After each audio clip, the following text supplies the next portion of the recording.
welcome to day 5 of the God is a Geek Game of the Year deliberations. My name's Adam Cook, and joining me for this final finale of the podcast. We've talked a lot. My voice and brain are absolutely dead. Let's introduce Gary Bailey first. How are you, Gary? Oh, I'm okay. I'm tired as well, but I'm alright. I'm good to go. Mate, it's December. Everyone should be just excited, a little bit drunk, and just, you know, everyone gets 5 weeks off at Christmas, don't they? It's Oh, if only. I actually, you know, just before we get started, I saw something on the telly the other day, and there was, I won't say who he is because he's a celebrity, but it was being interviewed, and he just goes, "Oh, I think I love about Christmas, you should just get those 2 weeks to do absolutely nothing," and I just turned the telly off. Speaking of turning the telly off, Chris, Chris White's here. Do you want to turn the telly off? Yeah. Fair enough. You all right, mate? Yeah, I'm good, man. How are you? Yeah, you know. Because I feel you go around the table and you ask everyone how they are, but I like to know how you are. So as long as you're good, I'm good. You see, we've known each other a while, but you clearly haven't learned the thing. You just never ask me how I am because it's just always a story, mate. They just don't ask. People don't ask me. There's no point. It's never going to be positive. I'm never going to be happy. So I just lie now. And when people say, I go, yeah. And then they look at me and go, but that's not really an answer. I go, yeah, it's not, is it? Cool. Nicola Ardron is here with us as well. Do you want to turn the telly off? I don't know why that's become a catchphrase. I'm actually chipper. I'm chipper. Good. With you three Mardies. Now listen, I am excited because this is the proper stuff now. Like we've done all the categories, of which I'm all right. Very briefly, day 1 then was best re-release or remake, nicest or biggest surprise and biggest disappointment. Day 2 was best new IP, best story or best sports game or racer. Day 3 was best multiplayer, best visuals. Day 4 yesterday was best audio design and best moment.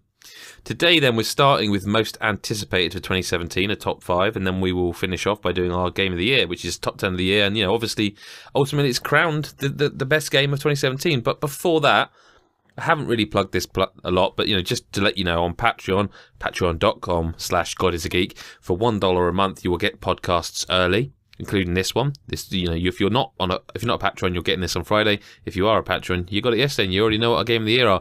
And that's a gamble, if I'm honest, because I'm really hoping no one blurts that out on Twitter. But you know, you roll with the punches in life, don't you? It's just what it is. But you know, you also get an extended podcast, the Wednesday podcast, which most of the patrons get at least on Tuesday, if not Monday. But I will stop plugging there, and we will get into it because let's get stuck in. This year's been good, right? This has been good, but I will say right away, this list I'm about to read of most anticipated is 20 long. Red Dead Redemption 2, Spider-Man, Far Cry 5, Sea of Thieves, State of Decay 2, Metro Exodus, A Way Out, Crackdown 3, Dreams, Monster Hunter World, Detroit Become Human, Ni no Kuni 2, Skull and Bones, Metal Gear Survive, Code Vein, Darksiders 3, God of War, Yakuza 6, Below, Resident Evil 2 Remake. I think if those games will come out, mightn't it? Yeah, definitely. It's a nice range. Well, there's one there that stands out to me because I'm going to just say this. Is anyone like top 5 wise hyped for Skull and Bones? I don't even know what it is. Do not give less of a shit. I don't know what it is. What is it? It's the one it's the Ubisoft one, which is basically the pirate, yeah. Black Flag without the Assassin's Creed bit. Yeah. Oh, I love it. Yeah, but it's just the boat combat from Assassin's Creed. Oh, no, get rid. It's that one. Do you remember it? I mean, I tell you what, if there was a category for the game that will most likely be For Honor next year, it's Skull and Bones, right? Yeah. But, I mean, did any of you put that on there, or is that just one that's been mooted by the team? That was probably Dan. That's gone. Now, Gary, I think I have to break your heart early. Is Below confirmed for 2018? No, I just put it on there just because I was just You're still clinging on, aren't you, Gary? Finally. Yeah. There's a little bit of hope left in me. Maybe it's Christmas. Maybe that's what's doing it. It will come out next year, surely, right? When was it announced? It was like, 4 or 5 years ago? And is that an Xbox One console exclusive? Apparently, yeah. I mean, it's coming PC as well. And I've seen nothing at all saying that it's coming to PS4 or Switch or anything, but that'd be perfect for Switch, Gary. It might be one of those good Yeah. I'd strike it off the list because I'm pretty certain I'm the only one that's really. I don't agree with you that you're the only one. Like, I kind of feel. Well, I just feel like I'm not excited because they've gone. You know, they said they were going to go dark until they had something to show, and they haven't got anything to show still. And I feel like, although I really want to play it, I just sort of when it's ready, you know. Yeah, maybe it'll be one of those E3. It's available now kind of announcements, but I don't know. Okay. Yeah, get rid of it. Is anyone hyped for A Way Out? I am! Top 5 hyped? Because I'm with you, to an extent. Possibly my top 5. Okay, that's fine. Because did you there's a see few the on interview there with the that guy? I'm a bit like, no, I didn't. But I'll tell you why I'm God. mad keen on this, right? I love a co-op game. And this you love EA, Nicola. Me. We know this. We You what, sorry? You love EA. We know this, you know. It's just... We won't go there. No, it does look good, and he seems the right kind of batshit to make a game. I don't know. I just it looks really interesting. I mean, it's probably not top 5 if I'm brutally honest, but I was expecting Chris to back you up. I was expecting Chris to be all over this one. I need to see more of it. I need to see more of it. I need to see more of the kind of the mechanics of the whole, you know, cooperative elements. It looks very interesting. It's something very kind of different. But I'm not overly asked about it. There's other games on this list which I can't wait to play. This one, I'll see it when it comes out. Before we cut it then, how about we do this because this is a different kind of list really. How about we go around the table here and we each say a game that like we are insanely hyped for next year, and we can sort of not lock so much but at least eliminate them from the cutting floor at the moment. Chris, go for it. Like, is there one on here that you're like, actually shouldn't have asked you because I think you're going to say mine as well? Go on. Can I, before we get into this, right? Yeah. Before we get into this, nobody's not looking forward to Red Dead Redemption 2, I mean, I think that's a... I mean, I'll bold that now because... like. So let's not even bother being even included in this round because that's a given. Number one. I would disagree with number 1, but go for it. I mean, I'm going to be outvoted, but fine. No, right. No, if I'm looking down this list and I have to pick one that isn't Red Dead Redemption, for me, it'd probably be Far Cry. Interesting. Yeah, Far Cry 5. There's another on this list which I would think Nick may pick. But Far Cry 5, I loved 3. I wasn't completely hot on 4, but I really enjoyed Primal, and I really like the kind of the way they're going with this. I like the cooperative element to this as well, and I'd like to see how that factors in. I'd like to see it go down the route of kind of Ghost Recon, where your friends can drop in and out, hopefully. And that kind of really interests me. I like the kind of the way it kind of reflects a lot of what's going on at the minute. Not that I think it was necessarily meant to do that, but it's just very kind of hot at the minute, and I'm just really keen to see more. So I'm looking forward to more gameplay and stuff. And if it's been pushed back, it'll been pushed back for a reason. It just means I've got to wait a bit longer, but I'm cool with waiting for March. So I'll probably Far Cry 5. I mean, I will say that was not what I was expecting. I figure if we go around the table twice here, we can end up with 8 games plus Red Dead, and then we know really where we can start having some discussions there. So Nicola, Chris thinks he's pegged you for what you're going to pick. What are you going to pick? Oh, well, see, now there's a few on here, like State of Decay 2. Metro, because of that giant mole thing. That looked amazing, the reveal of that. And fighting like that. I mean, was it a mole? It was a mole or something, wasn't it? I actually can't remember. It was something like that. It was some huge wasn't it a giant rat? Creature. No, I thought it was a mole. I honestly can't remember. Just remember it looking good. Yeah. We're getting off track. Ni no Kuni 2, I'm kind of mad keen on that because I really enjoyed the first one. Would not have expected you to have just said that. That's 2 for 2. I really enjoyed the first one, and Another game I'm kind of anticipated about, but I don't really know whether I like it or not, is Monster Hunter World. Plus, I've seen a few bits. I'm not helping here, am I? No. But plus, I've seen a few bits of Dreams that looks really cool. Right. But if you had to pick one that you could have right now. If I'm going to pick one that I want to lock in, I'm going to say State of Decay 2. Okay. And I'll say that because I really enjoyed State of Decay. I mean, it's janky and it's a bit broken massively. And what have you, but there's some really, really cool ideas in State of Decay, and I'm hoping for a lot of what was wrong with State of Decay is going to be improved upon. Right. But it's still going to keep that core thing that made it really cool. So I'm going to go for that for now. But there are others on this list that I'm going to be cross about. Okay. If they I mean, yeah, no, that's fine. Gary? I think I'd go for Darksiders. This list is going to be very difficult because what's already showing here is that we've all got very, very different things we're excited about for next year. Why Darksiders?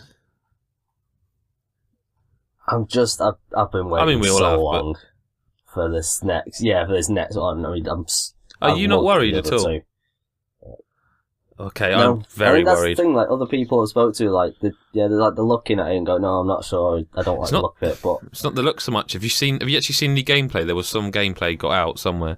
Did you, yes. That's very concerning. What I've seen of that. That looks like it really lacks. I still liked it, but I kind of looked at it thinking, "Yeah, this is very early." Yeah, fair. This is clearly like a little demo put together just to show it off. Yeah. The start. Which I think I kind of appreciated rather than just going, here's a CG trailer, with nothing gameplay-wise. So I kind of like that they at least followed up the announcement with something. Yes! And I need to play a new Darksiders. I just need to. Okay, well I'm going to go for Yakuza 6. Because that's my number one. That's when I said Red Dead 2 is not my number one, that's because Yakuza is. Because, Yakuza... Zero and Kiwami were both amazing, but they are both based on sort of the original, they're based on the original Yakuza games, aren't they? I know Zero's a new game, but 6 is kind of a more modern, from what I've heard. You've got the more modern visuals. You've got the systems are going to be a bit more modern. Not that I have a problem with the other one's systems, but this is like a modern video game. And the idea of that is just the most exciting thing because, as I've said, I think in these podcasts, is what Yakuza is the series that makes me feel like God, I love games. I love games so much. They just make me feel so positive and happy about the thing I love, And Yakuza 6, well, yes, I can't wait. I genuinely can't wait. Right, let's go around again then, Chris. Oh. So it's tough because there's one. Do you know what? I'm gonna go Metal Gear Survive. If you want to cut, if you want to cut, I was going to say cut one as well. There's a lot of games that I'm looking forward to, but I think Metal Gear Survive. I'm really looking forward to this because I'm not. There's been a lot of Metal Gear games, and I'm a big fan of the series. Some I love more than others. But I'm looking forward to a Metal Gear game where it's just they just mess with the series and just do whatever they want with it. They're not. I mean, we don't know a lot about it in a minute, to be fair. But what we do know is that they are they're messing with timelines and alternate realities and the multiverse of Metal Gear. So they're just going to shove whatever they want into certain scenarios, and I'm quite excited about that. And just seeing how that all kind of plays together. And I just hope it's not like Umbrella Corps or Raccoon City. I hope it's. I hope it's not that kind of take on a beloved kind of franchise. I hope it isn't. And I'm keen because Konami still have the Fox engine, so we know it's gonna. Well, we know it's gonna look pretty decent. So I'm looking forward to just see what they do with it. I'm looking forward to kind of get around to playing that. So yeah, Metal Gear Survive. Okay, I've just written on the list. They haven't dated Bayonetta 3, right? I don't think they did, no. They just did say the other one. Year, but not when. is Metroid Prime 4, which I don't know if we can include because we haven't we don't know it's out next year, but I think it's definitely out next year, right? I'd have thought so, yeah. Because like Nintendo haven't got much announced for next year. If it, yeah, cause so far I think it's realistically Switch-wise. Anyway, it's like Yoshi, which I'm sure will Kirby. be good games, but they're not games like. I mean, they might be having a massive year for the launch and a quieter year next year. I've just but we do need. Sorry, I've just thought Anthem. Is it? There's no way that's next is it year. Not next year. Well, it has to be definitely coming next year. And I don't think Bayonetta... Well, we can't include those because they've not been confirmed. And in that respect, do we have to delete Resident Evil 2 as well? Yeah. Because I don't think that's going to come out next year anyway. I'd have got rid of that anyway. How dare you? I mean, as good as it is, come on, it's good. But is it one of your most anticipated for next year? It is, because think about... Resident Evil 2 is like most and people's think about how good the remake of Resident Resi 1 was, the original remake, you know what I mean, when they made it for GameCube. Like that, if they get that level of remake quality, then that would be a... Yeah. But we can't confirm any of them. I'm going to jump in because I want to get this out of the way. I know it's not my turn. Can I lock, or do we have to delete Crackdown 3? I'd get rid because it looked so ropey. No, but no. What I mean is it's my choice for my second round of locking. But can we lock it? Because it still has just gone away, hasn't it? Like, is it definitely out in 2018? Yeah, I'd say it has to be if it wants to sell. I don't think it's going to sell anyway. But like, it's not an anticipated one for me. It's been in production, whatever, development for so long. It's been put back and put back. The things that we've seen of it, I mean, the initial tech stuff that we were shown about the the environment and like they made a big play of it all being with the cloud is going to increase the processing power of this game and blah blah blah. All of that sounded really, really cool, and then it's just, I don't know, I'm really anxious about it. I mean, there's going to be that summer online beta. About it. Do you remember? There's going to be that online beta in the summer that just never happened and no one ever mentioned it. It sounds like even if I tried to lock it, I'm going to be arguing against all of you, so it seems like it may be easier just to delete that now. And if that's the case... Oh, God, I'm going to sound like a real miserable bastard here. Because...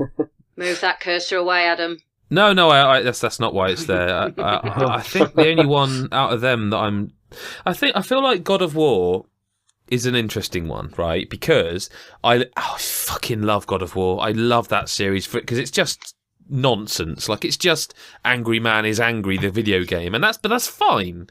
It's fine that it's that. The thing that's worried me is they've come out recently and said how long it's supposed to be. And no, was it another 30 hours? Yeah, apparently so. It was Chris. We were talking about this. What did I say? What can you remember? No, but was it 30? It was 25 to 30 or something. 25 to 30. It was like a Horizon. And that's too long for a God of War game. Like, the thing about Kratos and his story is it works because it's Angry Man, the video game, but it's quite short and sweet, and it never outstays its welcome. And for me, the second that was said in an interview, like, if that game's 25 to 35 hours, it's going to have to be one of the best games of all time to sustain, unless they've gone, like, unless this is a completely different Kratos. Well, I mean, what they've shown, it doesn't look at all like... No, it looks like Sony's third-person the games. combat's nothing like it. Yeah, it's kind of looking like... Uncharted, I would say. But without guns. Yeah, Uncharted, Last of Us, that kind of style. Yeah, but I mean, again, that could be great, but Gaz, like, he has to not be screaming at everything. And also, I don't know, I just wonder if he's even going to be the star of it. I wonder if it's going to start off in a way that Horizon does. And a bit like Metal Gear was, so like you start off, you're playing as Kratos, and then eventually you're playing as his son. Do you know what I mean? Because that's the only way I can see a game with Kratos in being that long. I don't know. Is anyone... I mean, the other game I was going to suggest that I would personally lock is probably Monster Hunter. Because I've always wanted to get into that series. I've tried multiple games, and having played the beta of this one, I'm really excited now because it feels like it might be the one that gets me finally. It feels like the one where they might have developmentally wise just gone, actually, we get that this is nonsense, we get that this is too hard for everyone to get into, so we're going to make a more, again, like Yakuza 6, we're going to make a modern version of this that's more opened to new people. And that's what I feel the series needed. I've played the DS games, I've played the Wii U version, and it just felt impenetrable and slow and painful, as this feels different.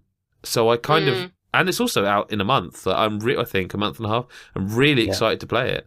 And I never thought I'd say that, but looking down the list, like Metro Exodus, for example, I wouldn't be that excited about because I feel like it will be like all the other Metro games, absolutely technically beautiful and incredibly great to look at, but a game I can't be asked to play. Boring.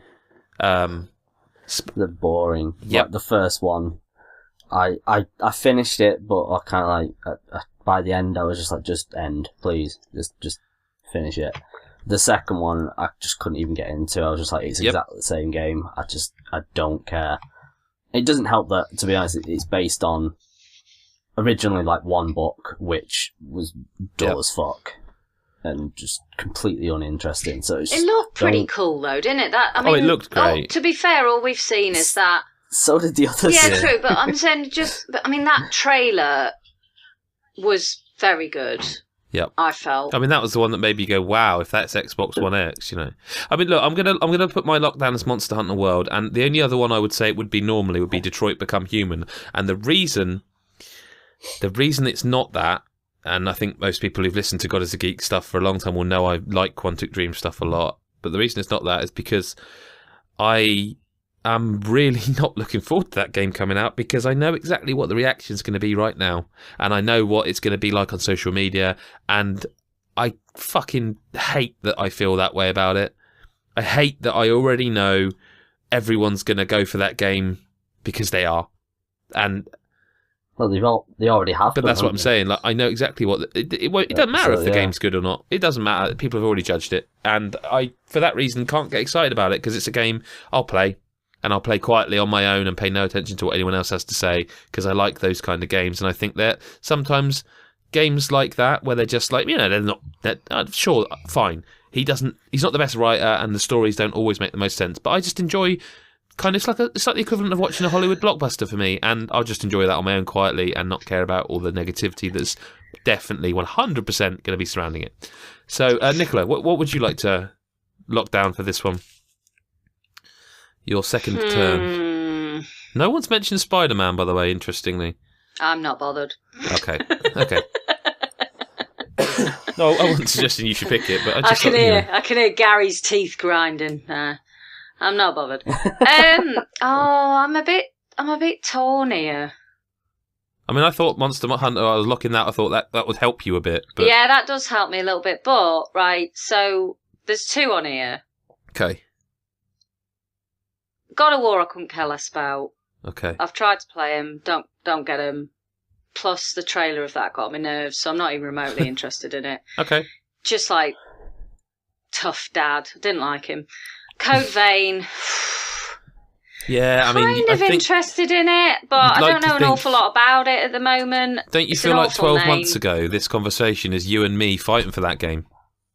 Maybe, yeah. And I just don't know enough about it anymore at the moment to get excited about it. Yeah, we've kind of said recently, haven't we? We've all been like, if this was Bloodborne 2, I would fight every one of you for the Red Dead Redemption's crown, which I know. Well, you wouldn't have to fight me. No, but that's what I'm saying. I don't think I have to fight Chris. Yeah, but not Chris. Shut up, Gary. But Code Vein has, from the very beginning, felt like From Software said we're not doing that anymore, and Namco have gone, well, we'll make it ourselves then, and it's felt like that from the very beginning. And I don't know how they're going to shift that perception. Yeah, it might be really good. Don't know. Yeah, I just don't know enough about it to put it as the top 5 for me. Fair. I've been reading a lot about Dreams, And that strikes me as a game that I'm going to be totally in love with, but not actually be very good at it. Because it's quite a creative game, isn't it? I don't know what it is. I've seen bits and bobs, but I don't know what this game is. It's New Media Molecule. Oh no, I know that, but I mean, I don't understand what kind of game is it. Well, that's why I'm kind of mad keen on it, because I can't quite get my head around exactly what it is.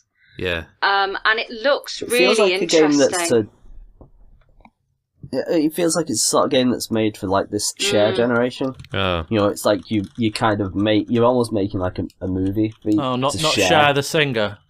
But I don't know. No, not Share the Singer. It strikes me as like very, very an amalgamation of the Little Big Planet level creator.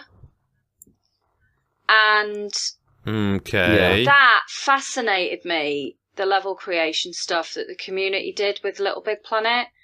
And I loved it, but it was something that I didn't partake in necessarily because I don't feel that I'm particularly creative in that way. And Dream strikes me as that kind of game. Now, I think it's very interesting. From what I've been reading of it, from some of the preview stuff and what have you, it seems really interesting. And it seems like a game, as I say, I'm going to be a little bit in love with, but not ever be able to play it properly. Or anyway, whatever. I'm losing my thread here. I mean, I'll be honest, it sounds like we're cutting Dreams then. Maybe. I'd like to keep hold of it for now. I'm happy for Metro Exodus to go. Do you know, and I'm probably the only person here who is still got a little torch for Sea of Thieves. Well, the trouble there, Nick, is that I've played it and I still aren't allowed to talk about it. So, I mean, despite the fact that every YouTuber has put videos out and talked about it, I still can't talk about my experiences with that closed alpha, beta, whatever it is. So I can't say whether or not I would like to play that final game when it's released in March myself or not, really. I'm still holding a... I hope it's good. I hope it's good and I hope people play it. You're not making a good case for this. Well, I'm not allowed. It doesn't look that great. It looks like it's very limited. Can't confirm whether or not it's limited, or even if it looks good. This is like asking a CIA agent what he does. Oh, you make it right. I think. I'm holding a torch for Sea of Thieves, but it's been blown out. The longer you go, I can't talk about it. No, it's literally that they're every. I mean, there was one the other day. I didn't play it, but there's like they keep doing. I forget what they call them. Something tests. It's like a beta test, but it's their sea shanty version. Yeah. And they keep doing them, and I don't know. I hope that game turns out all right, but you know, it's. I'm happy to keep it for a while if Nicola wants. It's just to we've got what 3, 6, 7 games locked, and we can only have a list of 5, so we need to start. Are we not getting rid of? Yeah, we can do. Considering nobody seems to care. Yeah, get rid of that. Okay. See, I've helped get rid of 2 there. Definitely. Yep. Yeah. I can't.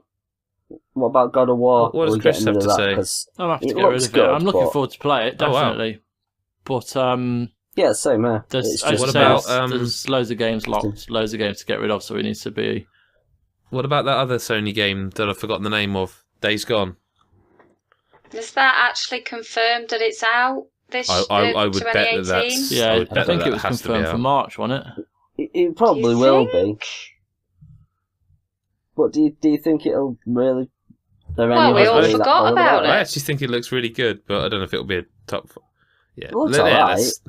I don't know. For me, it looks too similar to The Last of Us. Which... it's just, there's a bit more action with the... the zombie sort of stuff, but I don't know, it's too worth similar. mentioning we've not included The Last of Us because we don't think it's going to be out next year. I don't think it will be. Yeah. What are we cutting or locking then here? Cause... Right, let's get rid of A Way Out. I don't think anyone's that like. Chuffing hell, Chris. You're like proper. Oh my god! It's like a knife. Yeah, exactly, yeah. Twisted. I would say the majority of us aren't going to fight over Detroit being human. No, I'm not even remotely interested in that. Is that bad? I think it looks interesting. I'm not a David Cage fan, so but the list is pretty good. There's a lot of good games on it, so I'd say that. As much as I'm looking forward to Spider-Man, I don't. I think it'll be really good, but I think we know what it's going to be. Yeah, I mean, if it's got the whole Spider-Man 2 web swinging thing, awesome. But I don't know, the Spider-Man games have been. They haven't showed a lot of gameplay of that game, have they? No. A lot of it's. No, it's all been like kind of scripted event gameplay. Nothing. I mean, I'd assume it'll be sort of because Sucker Punch, isn't it? So it'll be quite infamous, like which again I really like. Could be one of my favourite games of the year, but like I kind of know what to expect from it, you know. I suspect it'll be one of next year's sort of best-looking contenders. You know, Sucker Punch make very good-looking games. Well, I would say if you or Chris aren't going to fight for its inclusion, it's got to go now because I'm not going to fight. Okay. Yeah. I'm happy. Yeah. So what's happening with A Way Out and Dreams? Because there's another, you know. Well, I seem to be the only one who's sort of interested in Dreams, so let's get rid of Dreams. I mean, I'm definitely interested in it, but I just don't know. I don't know. I'll be honest, I'm not. I still haven't quite grasped exactly what it is either. So I think that's its biggest problem, isn't it? It's like everyone's come away from it going, "Oh, it's really cool," but nobody can tell you what it is. So hang on, let me see. How many have we got here? How many do we need to get rid of? There's still quite a few. There's another 5 need to go. Why does nobody like Ni no Kuni? No, I loved first game. That first game was we gave it a 10 out of 10 on the site. I thought it was beautiful, but Ni no Kuni 2 has not got the Ghibli, so I'm not sure. I think it will still look pretty and be a decent game. I'm just not as convinced it will be anywhere near as good because it's not got the Studio Ghibli to it. It's just a Namco Bandai developed RPG. And I do think a lot of what made it so good was... Well, not a lot of it, but a part of what made it so good was the Studio Ghibli stuff. Okay. I mean, again, I would have actually suspected that Chris and I would both be backing you on that one, but... No, it does look good. It does look good, but you say it's the... You know, it's not got the... It doesn't seem to have the magic of the first, because Studio Ghibli is such a fantastic studio, and they've made some beautiful little films. I don't know. I mean, I would like to see Dragon Ball FighterZ on a list of most anticipated, but it's very much going to be only one I would care about. Well... No, you're right. I got fucking annihilated on it, so I'm yeah. There's going to be too good. They're going to be too decent on there, so I'm just going to get slaughtered all the time. So we've got 9 games. Nicola seems to be the only one fighting for the last. I was going to say we've got 9 games, 2 of which we haven't bolded. I know, you've proper it's ganging up on me now. Now this is retribution. This is retribution for day 3, isn't it, Chris? I have to say, there are games because we've got a decent 9 here, and before Sea of Thieves and A Way Out go, I would have to say personally, Far Cry 5's got to go. Well, I'm far more excited for A Way Out than I am Metal Gear Survive. Oh, interesting. See, because I love co-op. Co-op is my favourite multiplayer experience, and although Metal Gear Survivor's got that, I think I don't quite know enough about that game yet, and I feel like yeah, I didn't like Metal Gear 5. Gary, for goodness sake, say things like that on a recorded podcast. I love Metal Gear 5. I've made my peace of being the hated one. I love Metal Gear 5. I just don't know that because when I look at this list. In my head, it's the fact that Kojima's not going to be involved in it, not playing any part for anybody. No, to me, that's a bonus. Oh, right, okay. I'm not a big Kojima fan. But for me, this list of the top 5 we end up with kind of has to be the list, again, in my head, the way I look at it is that this time next year, these games are going to be a part of the next list we do. You know what I mean? They have to be just truly memorable, special games that we're so hyped for that will end up probably being one of the best 10... 5 of the best 10 of next year. Well, I could see 4 of these not being on that list. So can I. I can see 1, 2, 3. Yeah, easily 4 of these. Yeah, and I would say that those 4 would be So hold on to your horses. I would say Sea of Thieves. Yeah. I would say Metal Gear Survive. Yeah. I would say Darksiders 3. And then I would say it's a toss-up between State of Decay and A Way Out. And I think State of Decay, if it gets the things right that we know are wrong with the first one, I do think it could be a very, very good game. I agree. I think it looks amazing. Yep. With the co-op added, Yeah, which everyone wanted from the first one as well. Yeah. And if it seems to be working, I don't know, it sounds like it's going to work a little bit like Destiny. And it's like, I hate to be harsh, Gaz, but like Darksiders 3, trust me. Seriously, trust me. No one wants that to be good. I know no, you're not. You're not. One I want that to be really good more than any of the games on this list. But the original developers aren't even involved. Like a lot of the people who've made them, yeah. But like people like Hayden Dalton aren't, and Some like of them are, Adam. I don't think There's at least one. Well, yeah. Like people like Hayden Dalton, who we spoke to many years ago about this franchise, and like, he's not. I don't think, and that. Look, listen, they bought the rights to that IP. They can do what the hell they want with it, but it just feels like that team had a vision very clear from the start. They were going to make those games, and I've no doubt it will be fine. I just don't think it's a game I can get excited about. Not until I play it. You know, it's not a game I feel like I'm desperate to play now. And Let's get rid of Sea of Thieves then. Okay. Because you've convinced me it's terrible. For the record, I said nothing. There'll be a phone call. Adam's phone. Is that your phone ringing, Adam? Yeah. It wouldn't be the first one this year, quite honestly. Oh, that's another podcast. I think Darksiders 3 has to go. I'm sorry, Gary. Sorry. We're at 8 now, aren't we? That's revenge, wasn't it? Chris? Get rid you third? Get rid of Metal Gear. What about Darksiders? Get rid of Darksiders. Chris is brutal. I like this, Chris. We just need one more to go now. And I honestly think... No. I think it's a way out. A way out. I do, yeah. A way out of those 6 there, a way out. Yeah, is the one I think a way out is going to be a good game. I think it will get 7s and 8s. It needs to but go. I think it's going to coast by on that developer being out there in people's faces a bit. Can I just interject here? I mean, I know I'm having a little bit of a wind up with Chris here, but do you honestly? Well, right. Hang on. Before I start second guessing myself. Far Cry 5. You didn't get very far there. I know. It's because I'm already having this dialogue in my head, and I've already come to the conclusion. Far Cry 5 doesn't strike me that it's going to be on a top 10 game of the year next year. But there again, this is where I was like talking myself out of it. I wouldn't have said the same. I would have said the same about Assassin's Creed Origins this time last year. And yet, Assassin's Creed Origins, personally, for me, is one of the games of the year. Maybe I'm being unfair on Far Cry 5. Oh God, we're going to have to fight in the next category. Go on. But Far Cry 4 was awful. Not awful. Oh, I don't it was agree just with boring. awful. It was just boring. I don't know. It was. I didn't find it boring. It was basically Far Cry 3, but just in the Himalayas. Oh, I can't agree with you there, Nick. And I'm a bit concerned about... Plus, right, Far Cry 5... I think Far Cry 5 could potentially be a Game of the Year nominee next year if this whole scene that they've set it in, you know, this kind of the hills have eyes kind of hick backwards, you know, Christian Bible Belt America. If they really go to town with that, but I'm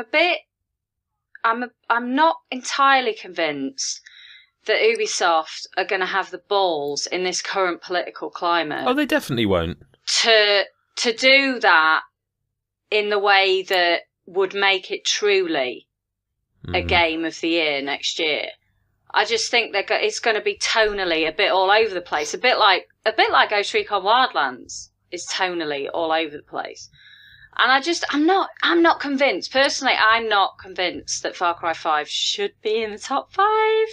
But that's because I'm clinging on to A Way Out, which is currently sitting at 6 and being kicked out. So anyway, I've made my peace. Far Cry 5 needs to go. See, I feel like Far Cry 5 could be like it's got the potential for next year's Wolfenstein 2. It has, Fucking but I hell. just don't think it's Ubisoft got a similar have got sign the of balls. batshit style. Yeah, that's the problem. But I still think it's going to be better than A Way Out. I have to say, I think Far Cry makes it, but I think it makes it at number 5, which is nice because it's Far Cry 5 in 5th, and I do think A Way Out is probably the one to lose out, because I think that game will be good, but I think a lot of hype for that is because of the guy who seems like, he seems like a nice guy and he seems like he cares passionately, but I don't think that makes it automatically a great game. And like, it's the same fellow who did Brothers, though. That's isn't right. It? Yeah, well, it's one of the team, but like, and that was again a good game, but not an amazing game. And I think A Way Out making it to number 6 ahead of games like God of War and Spider-Man it's done very well, but I think where I'm with you a bit, Nick. As I say, I think there is a chance Far Cry 5 could make a top 10 this next year. I don't think there's a chance in hell that A Way Out is being discussed this time next year as in a top 10. I really don't. And that's not to say it'll be bad. But would you have said that about Wolfenstein 2? I would, because I loved the last Wolfenstein. I loved it. I thought it was amazing. I wouldn't have expected it to be this good, but I'm in a sulk, but you can take A Way Out off. Okay. But no, I'm sulking. Okay. Would anyone disagree then, given the argument we've just had, that Far Cry 5 has to go at 5? I don't know why I can't say the word 5 all of a sudden. No. No, I'd agree. To be fair, right, that list, I was only changed one thing about that list, and that is swap 3 and 2. Yakuza. Yeah. But I think that's a solid list. Is Red Dead number 1? Like, just let me throw this. Is there any point in me even trying to argue it? I don't think there is, but I'm going to ask. No, I'm sorry, Adam. No. Okay, no, that's fine. I just thought it's worth me asking. I'm not going to listen. There's more fights to come, but I thought I would definitely like Red Dead's probably my number 2. But yours is Yakuza. You already laid yours out early doors. Yeah, that's what I'm saying. But I don't think there's any point in me trying to argue that. But it's interesting that you put Yakuza at 3 currently underneath. No, I haven't. Hunter. I haven't. I just copied and pasted them up. I would put it above Monster Hunter because I still think, as much as Monster Hunter I think is going to be a really good game and very critically received, I still think it's going to have elements that are going to not be hard to get into. I still think it's going to be a very systems heavy game. And I've played the beta, which is good. There are still even now elements I'm like, because I believe the hunts are timed, and I believe although they're timed in the beta, I think you get longer in the main game. I'm still not sure I'm a big fan of that idea. Full stop. Like, just let me play the game. Yeah, it feels a little. What's the word I'm looking for? Is it underwhelming? No. I mean, they do that. It's not a new thing. No, but I mean, I'm the same as you. I'm kind of a bit mad keen on Monster Hunter because I've always wanted to play one, but I've never had a platform to play one on. Yeah, and the fact that it's coming to Xbox and PS4 means that I'm like mad keen on giving Monster Hunter a go. Yeah. And I played the beta, and there's lots about the beta that I really, really, really liked. But I then had a go at one of the harder ones that you track down, and me and my friend, we had a go at it together, and we chased it through, these lush environments and what have you, and then we ran out of time, and it was a bit like anticlimactic. That's the word I'm looking for. We were a bit like, oh. And I guess that, that's the game. That is the game, but I felt a little bit like I'd put all this effort in chasing the bloody thing through the undergrowth and what have you, and hunting it down and trying to get the hang of, how to use the environment and the weapon and, all of that sort of the cadence of using the weapon as well, because it's not really a button masher. Not at all. And then we ran out of time, and I was just like, oh, is that it? Yeah. So. The time limits are longer in the final game, but it's still. Right. I just don't like that in any game. It's not a monster. I don't like any I don't like timed missions. I don't even like missions in like a GTA where it's like quickly get here within 2 minutes. I don't like. I have enough of that shit in my life. I don't need. I'd still put it at number 4, I think maybe, but I'd like 3. to see State of Decay at 3 and Monster Hunter at 4. I do worry a little bit that State of Decay 2, which fair enough, seems like a very good game, being in a top 3 of most anticipated is a bit like shit. Is 2018 shaping up as well as we actually think it is? Like I've got a weird thing like that's quite a small game. It's where we are, though, Adam. It's where we are. I mean, listen, if that's our list, that's our list, It's where we are, though, isn't it? We've whittled. Yeah. We've whittled down to here. Yeah, I mean, I'm fine with that. No, I think that's a good solid list, to be fair. Okay, I mean, anyone? I mean, we're there. If I think we're there, are we there? Yeah. Yeah, I can go with that one. Monster Hunter, okay. All right, so top 5 then for most anticipated of 2018. In 5th place, Far Cry 5. In 4th place, Monster Hunter World. And that game's going to be the one this year. People work out if it's got a colon in the title or not. In 3rd place, State of Decay 2. Number 2 is Yakuza 6. And we didn't even talk about it, but we don't need to. It's pointless. Red Dead Redemption 2 is the most anticipated game of 2018. Right, so it's kind of all come down. Didn't see that one coming. It's all kind of come down to this.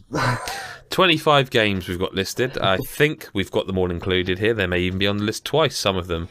We have to get rid of 15 of these and form a list of 10 to then eventually crown our game of the year for GodIsGeek.com.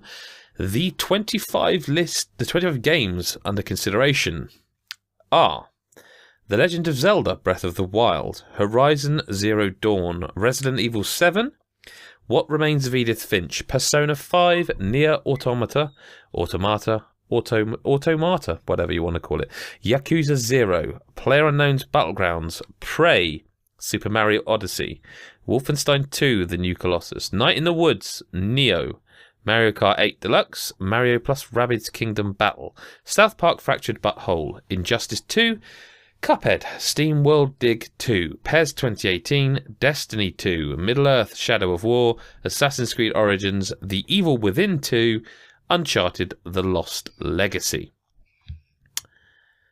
There's a few easy cuts there, but I'm not going to suggest them just yet. I will. Oh, okay. I will. Gary, you go first this time. Go on. Mario Kart. Okay. It's a re-release. I don't think it should be on the list. Speechless. I am very shocked. It's a cracking game. One of the best, maybe you could. But I just don't. It's perfect for the Switch. if we can just get Gary and Chris to say that as well, this podcast will obviously be the best podcast of the year. I'd also say Neo. Oh, interesting. I've got 2 I can get rid of. I'd like to hear them because Gary's gone mad. Do you want to hear them? Yes, please. Yeah. Prey. This is more sensible now. Yeah. Okay. And Destiny 2. I was not expecting that. I'd like to keep you on your toes, Adam. I mean, I completely agree with Prey. I think it was a very good game, and it was, surprised it was as good as it got. But I didn't even finish it because it was too long.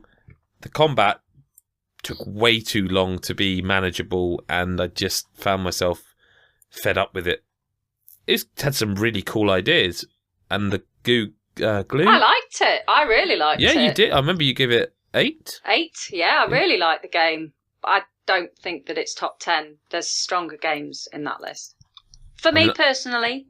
I mean, unless anyone's going to argue with you, I'm going to delete that right now. Yeah, go for it. I get rid. Okay. Destiny 2 surprised me. I mean, I'm enjoying it so far, but I don't know. I just would have bet the house that would be in your top 10. But I don't know. I mean, it's not my top 10 though, is it? No, but if you believe, I mean, if you don't, I can go for other ones if you want. This is brutal. She's going to go. I just honestly thought you would have fought for that game to be included. Okay, I'm happy for it to hang on in the 24 that we've got still at the moment. For now. All right, yeah, okay. Okay, you've convinced me. It needs to stop Oh, shit. for a little Sorry. bit longer. I shouldn't have done that. No, you've done a good job there, Adam. It needs to stop for a little bit longer, you're right. I mean, I You're think right. there's other games in here that need to go. Wait, I mean, I don't want to say them because, I mean, Chris, whose jugular are you going for? Right. I am going to go for Night in the Woods because Interesting. the game was. I enjoyed it, and we've talked about the bit with Stan at the end, but in terms of top 10, no chance is that getting in there. So I'd cut Night in the Woods. Oh, guys, why is Hellblade not in this list? Fucking hell, again. So I've deleted Yeah, I've just deleted Night in the Woods off the list, so we're down to 24, 23, and I've added Hellblade in the list, so we're back up to 24. Sweet. Neo. Cut Neo, Fucking not hell. top 10. Really? Yeah. Really? Yeah. I mean, I've not played it, but the buzz around it was very loud. I mean, this is the top He 10, died and I'm very looking at the quickly, though. top 10 on our list that are actually there already, and I'm like, yeah, even each one of them beats it already. Okay, fair enough. I'm- I mean, I'm- I've not played it, so I can't. I'm ready to delete Neo. Right. Is that off your PS4 as well, Adam? No, I've still got it. It's still there to be played a bit more, but it's just not gonna at the moment. There's other Okay. stuff. Okay. Really good game. I'm not going to fight for it because I haven't played it, so. Right, now we're down to 23. Yay. Oh, We're getting there. Let's have this Mario Kart chat now. Like, Gary feels it shouldn't be on the list because it's a remaster, a re-release.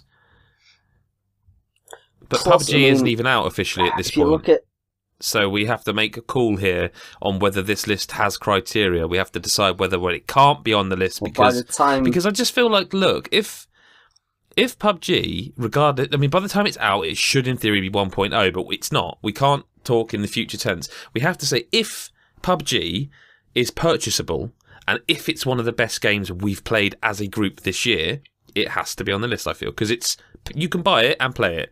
The fact it isn't out yet is kind of neither here nor there. If the experience you had with your purchase, and I feel like the same applies to Mario Kart, and if Mario Kart is one of the best experiences you've had this year, it's not really fair on the or is it? I don't fucking know. I don't know, Gary. but it only just got to number 4 in the re-release category. And also, it's a bit different We did because it struggle is with that literally one. Mario Kart 8 Deluxe. It may as well be called Mario Kart 8 Definitive Edition. I feel like it Yeah. needs to go because, like does. Gary said, it is a remake. It's not brand new. No, and it's literally the same name. That would be and like... it's not saying that the game is bad because No.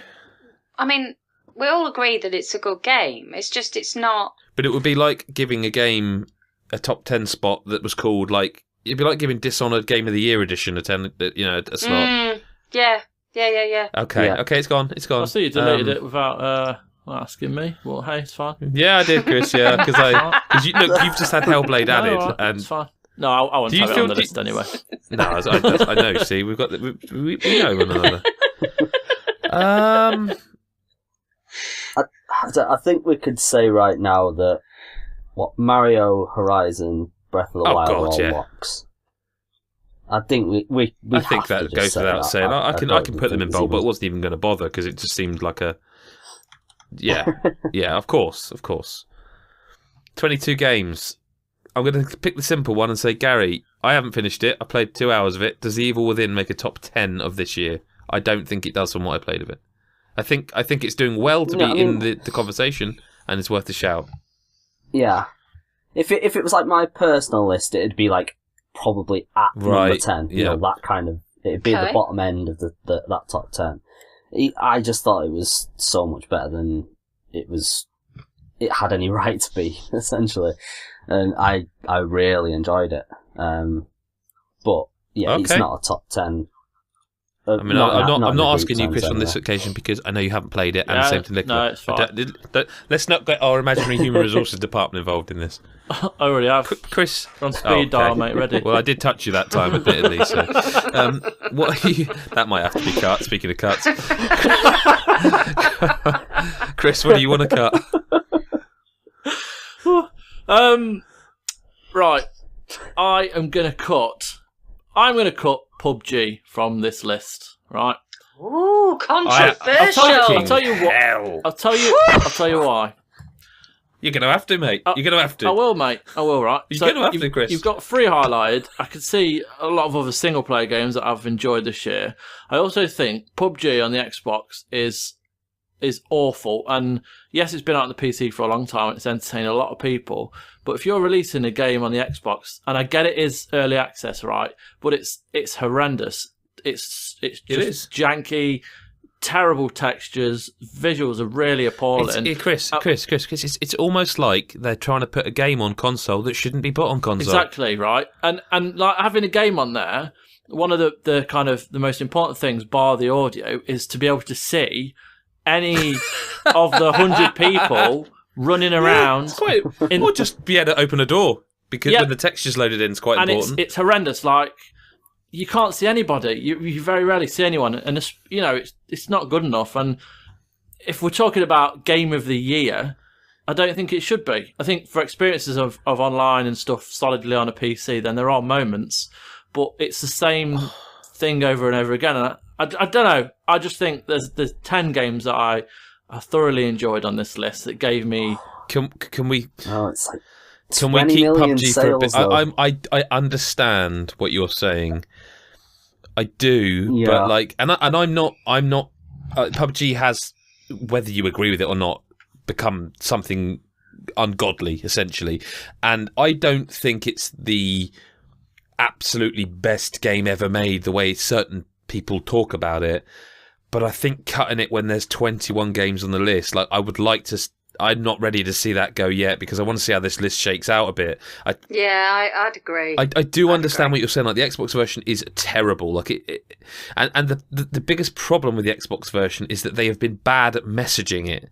Like, if they had said, "Look, it is coming out, but it's going to be rough," like, I know they can't say that. That's bad marketing. But people. Like, they showed PUBG on Xbox when it was the PC version. They showed a version for the Xbox, like events and shit. They showed the game, but it wasn't the Xbox version.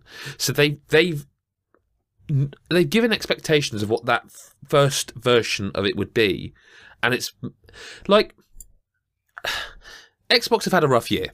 Okay, having the biggest game of the year on your platform that Nintendo and Sony can't do should be an unequivocal home run. It should be them stepping up and just knocking it out of the park, and it really isn't. Like, and that's part messaging.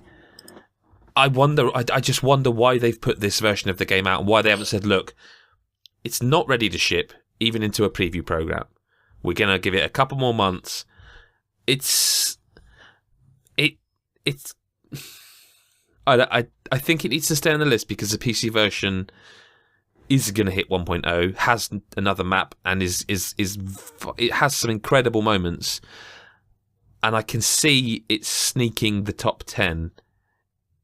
I think everyone in the rest of the industry is going to be voting it in the top 3, but I don't think that's going to happen here. But I do think it needs to stay for now, because I think Chris is being tactical here, because I know what game he's trying to get into the top 10, and I think he knows he's going to get absolutely no support, and is going to have to give a politician-like statement of genuine quality this time to get it in there. And I'm not going to go for the jugular and cut it now. No, you can't. But I do think there are games we need to cut before it. The PUBG, like, I really do. I really feel like I put it on this list, and I think it's a wonderful game. But SteamWorld Dig 2 is just not going to sneak a top 10 place in this list. It's just not. That was going to be one of my cuts, I think, because I've not played 2 actually, but I did really enjoy the first one. I'm pleased to see that it's even considered, to be honest, because it was such a lovely little. Yeah, and it's that game, but it's like there's more of it, Nick, and I don't just mean it's longer. I mean like it's got more to it. There's more mechanics to it. Like there's a hook shot that you can sort of maneuver around with. It's more of a Metroidvania type game than that first one, and it's genuinely a delightful game. But I mean, like, let's not bullshit each other. It's been an incredible year for games, and without even looking at the order of the 10 that they're currently numbered on the screen we're looking at, without even looking at what's in there. I would say even just the top 10 that we've got, that aren't actually a top 10, it's not going to compete with them, let alone... And I think it's easier just to say, well done for getting a mention, but you got to go. Yeah, agreed. Yep. Gaz? Yeah, I've not played the second one, so I can't... Can I have a lock? Go for it. I think Wolfenstein 2's got to be in the top 10. I'm sorry, there's no chance it's in my top 10. I don't think it's as high as in mine as yours, but it is in the top 10 comfortably. I think it has to stay. Yeah, I want to choose a lock as well. Okay, and I think go on. I've got rid of. And it's purely because I haven't played this game. I think you're about to try and cut the one I was about to lock, but go for it. South Park Fractured Butthole. I don't... From what I've heard and read about it, there's some sighing, what's going on? From what I've read about it and seen of it, again, I don't think it's competing with the ones that we've already... So, before we started recording... Actually, it was a couple of days ago, actually. I sort of thought, right, I want to get my own personal top 10 written down, just so I can kind of know where to pitch my tent, and try and fight. And I could only get a top 9. And then there were 3 games. There were 3 games that I was like, well, these are the 3 I'm going to fight for if I can just squeeze one into the top 10. And when I'm happy with my other 9 have made it. Do you know what I mean? That kind of...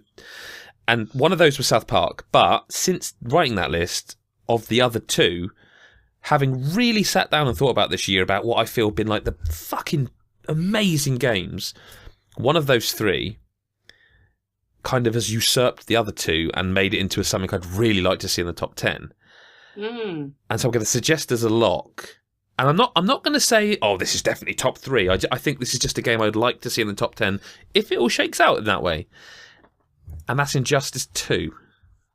Ooh. Wow, I was expecting to be the fighter for that one. Because good one, Gary. Good one. Yeah, that deserved better, to be fair. Because how many times have we talked about Injustice nearly making one of our top 5s? No, quite a few times actually. But as a whole package, I love fighting games. I absolutely love them, and I think Injustice 2 is by far, if it's even, there's no competition this year. It's been the best one. And I think if the problem I have with fighting games is once upon a time I would learn fighting games, be quite good at fighting games and just love sitting there and playing fighting games with my mates. The trouble I have now is that, like a lot of games, they require time from you, and they require time that I don't have. And I look at Injustice 2 quite sadly because I wish I had the time to sit down and right, this is my main, in the way that my kids do now with Overwatch. I wish I could, that's my main, that's my secondary, and I so badly wish there was time could just stop. And I could finish Destiny 2, and I could sit down and get good at Injustice 2 and really compete online and get mates around, have a couple of beers and play it. Injustice 2 is fucking stellar, outstanding game. And there are games I'd lock ahead of it. Obviously, I think you guys know me enough to know there's games on here I prefer to it. But I feel like Injustice 2 is. I thought I was going to struggle to get backing, apart from Gary. And there are other games I don't feel like I'm going to have a fight over. Do you know what I mean? Yeah. I again, going personal thing, Injustice 2 is in my it's in my top 5. Yeah. But I do think it deserves to be top 10 of our list. I mean, again, I could be outvoted by this easily, but I think it. I'm happy for it to stay for the time being. Even if it doesn't make it, Chris, I feel like you're in support of this. Oh yeah. I mean, definitely. You might be in shock as well, but no, it's by far one of the best games of the year, easily, and its staying power.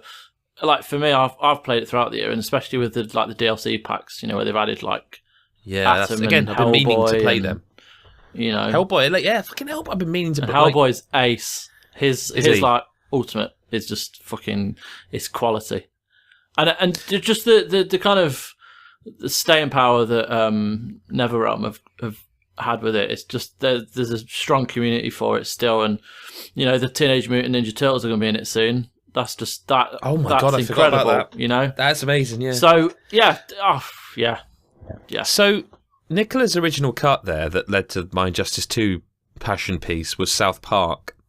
That was one of the three that was like, will it make my personal number 10? And I did really enjoy South Park. Like I nearly 100%ed it, but then I love South Park, but I'm not sure. Got it. No messing from Gary there. But Chris is the only other person here. Chris is the only other person. I'd cut it. Really? Okay. Yeah. If we're talking top 10, and that's what I keep having to think. Yeah. Like, that wouldn't factor in my top 10. Well, if it's not in yours and it's not in mine now, then Nicola's not played it. Gary's not interested in it. It's got to go. The thing is, like, every game on this list is great. So it's still. Well, is it though? No, you're not touching Assassin's Creed, Adam. I actually wasn't referring to that. I know what he's referring to.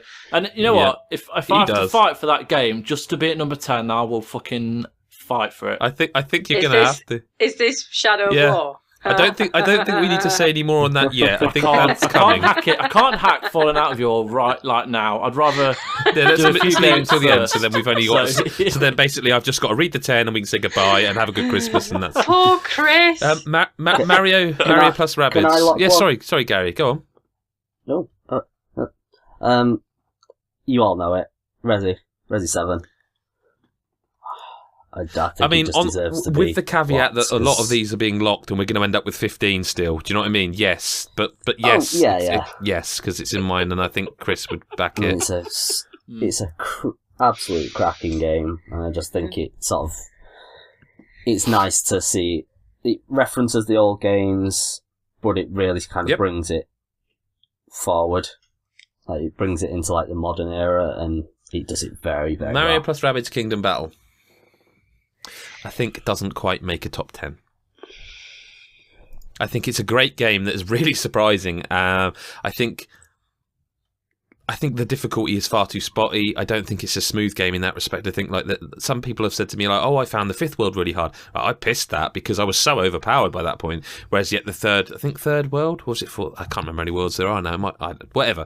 I found the ghost world was like brutally difficult. Whether that's me not getting my tactics right. I feel like it's a mistake that they force you to have Mario in your party the whole game when there are so many more interesting characters. Like, by the end of that game, I'd have preferred to have, like, Rabid Luigi, who's amazing. He has vampiric powers. He can take... And again, tactically, he like, by sliding or jumping on people, he takes health off them, so tactically it's an advantage.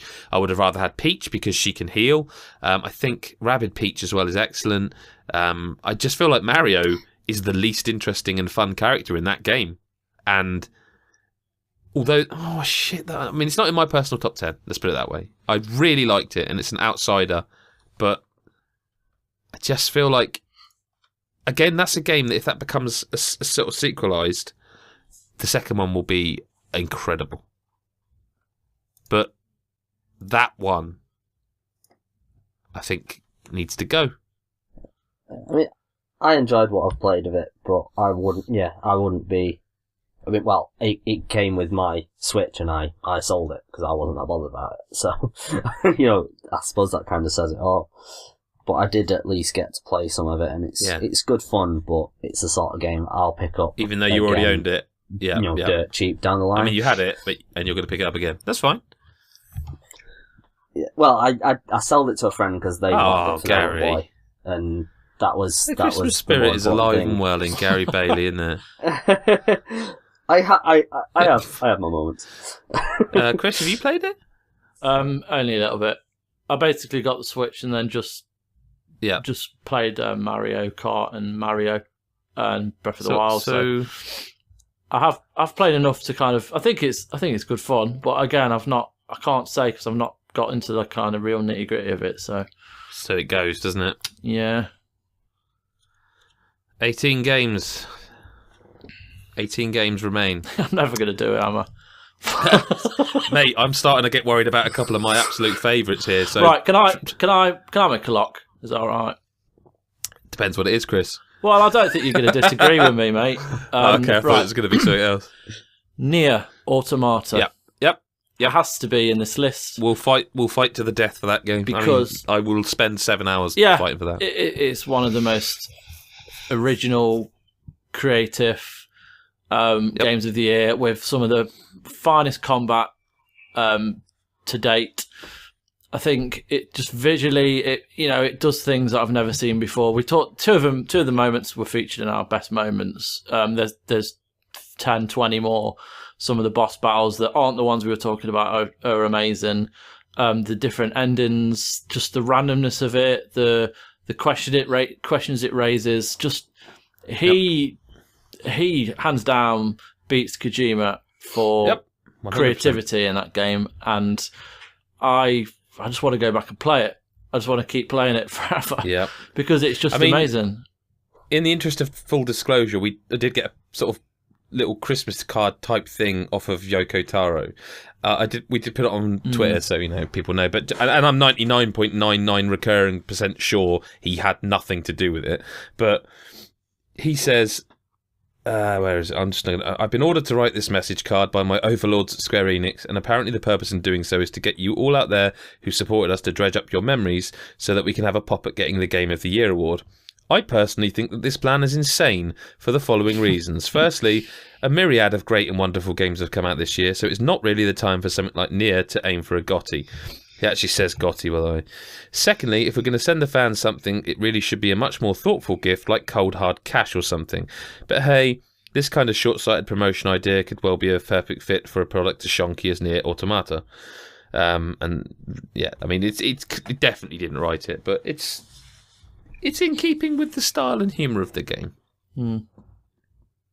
And it's one of the best games of this year. It just is. Yeah. It is. Yeah. I really want to play it.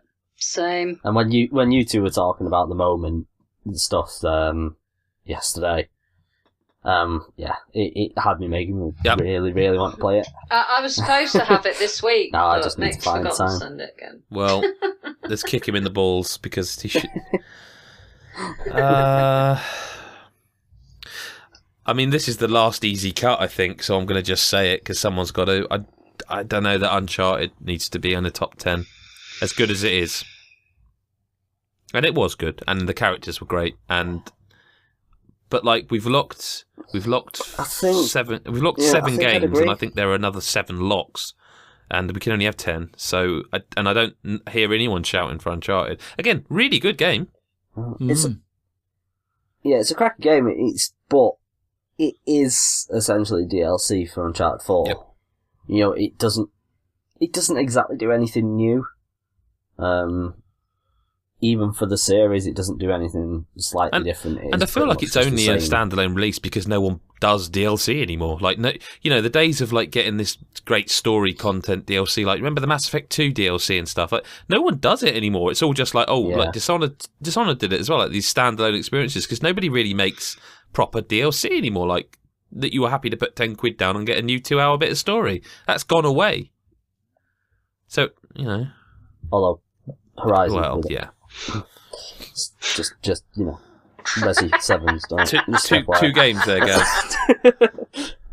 Wolfenstein 2 is doing it. Sort of. Yeah, it's slightly different, but no, yeah, I think it works. Chris, you're an Uncharted fan like myself. No, you're all right. I think I just feel like everyone's expected me to agree, so I've got more of a chance. No, I'm not agreeing. I think genuinely it is a fantastic game, but it is a smaller kind of experience for the Uncharted kind of universe, and it's not it's not a complete game. It is a great story, and it's nice to see more from Chloe and Nadine. But Gaz is right; it doesn't do anything new, bar the lock picking, which is just arbitrary. It's not, it's fine. It's one of the best things I've played this year, but it's not one of the best games of the year. So again, I think it'd be in like my own personal top 10. But just not this. Well, it's not okay. It's gone, and I'm going to say something now. We nearly cut this at the beginning, and I think we need to discuss it now. I think it's made it far enough. I think Destiny 2 needs to go. I think it's a good, well-made game, but like looking at some of the games in bold here and some that we haven't yet bolded. I'd agree. Okay. I mean, yeah. I've only played sort of 4 or 5 hours. I've not been that bothered by it. Whereas like I put in probably like 200 hours into the first game. I mean, granted that's over like however many years. True. Yeah. But yeah, I mean, I put a shitload of time into it. I really enjoyed it, but for some reason, I've not found myself interested. Right. Whether it's because it's too similar, it's kind of like I've done it. I don't need to play essentially the same game but prettier again. Huh. I think Destiny 2 is better than Destiny 1. Agreed. But like Gary, I kind of can't be arsed with it anymore. I mean, I log in and I play and do submissions with my pals, and we're talking about doing the new raid and what have you, but I don't think that it's actually a top 10 this year. Okay. I mean, it's a superb shooter, and as I said, I fought for it on the multiplayer side, but as a Game of the Year contender, no. Okay, no, well that's... not for me personally. We're down to 16.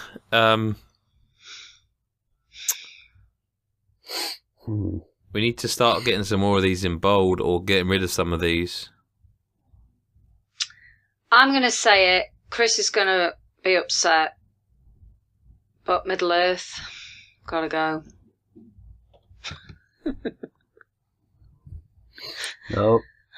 Chris is silent. This is worrying. Steeler. Now, I know that this is probably one of Chris's, if not his Game of the Year. I don't know. But I know that you're a big fan. I haven't played it, which, I'm setting my stall out here to, like, kick it off. I haven't played it, but I despised the first one.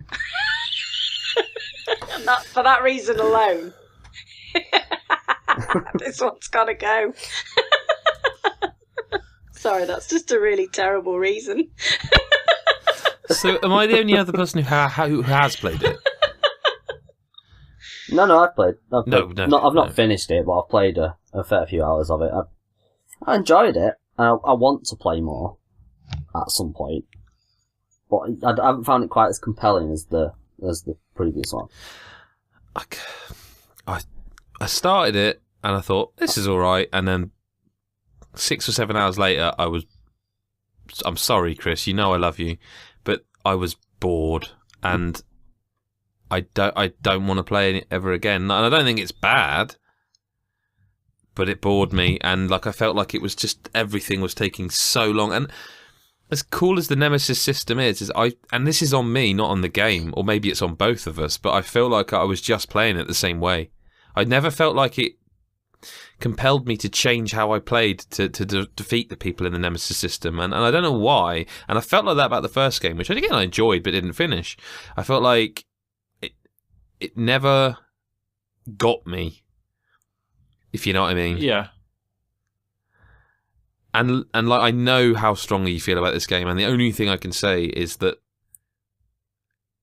if you're going to have to make some cuts to keep it on a top 10, and even then, the rules kind of have to be you need 2 people to keep it on the list. Because otherwise it's just a case of we're all just fighting for the game we love, it's not got the love that makes it a... Do you know what I mean? Mm. And, even if it goes off the list, that doesn't mean you can't now spend 5 minutes telling our audience why you love it. That doesn't, that's fine. But I think you need to do that if you're going to have any backing from the 3 of us to keep it on the list. I'm looking at this list now, and we've got, 1, 2, 3, 7 games locked. Locked, yeah. There's another 9. The locks mean nothing, the locks... No, I know, but the games that are locked are phenomenal games, and we haven't even talked about Yakuza, Persona, Hellblade, Pez. Yep. So, yeah, what I'll do is I want to just mention why I love it so much. So, please, yeah. The as we all know, when we're reviewing a game, we immerse ourselves in the game because it's part of the job. And I think when a game speaks to you and you get on with it, you spend more time with it in longer bursts. And one of the things with Shadow of War is that it's probably the only game this year where I've spent up to like 8 to 9 hours at a time on it.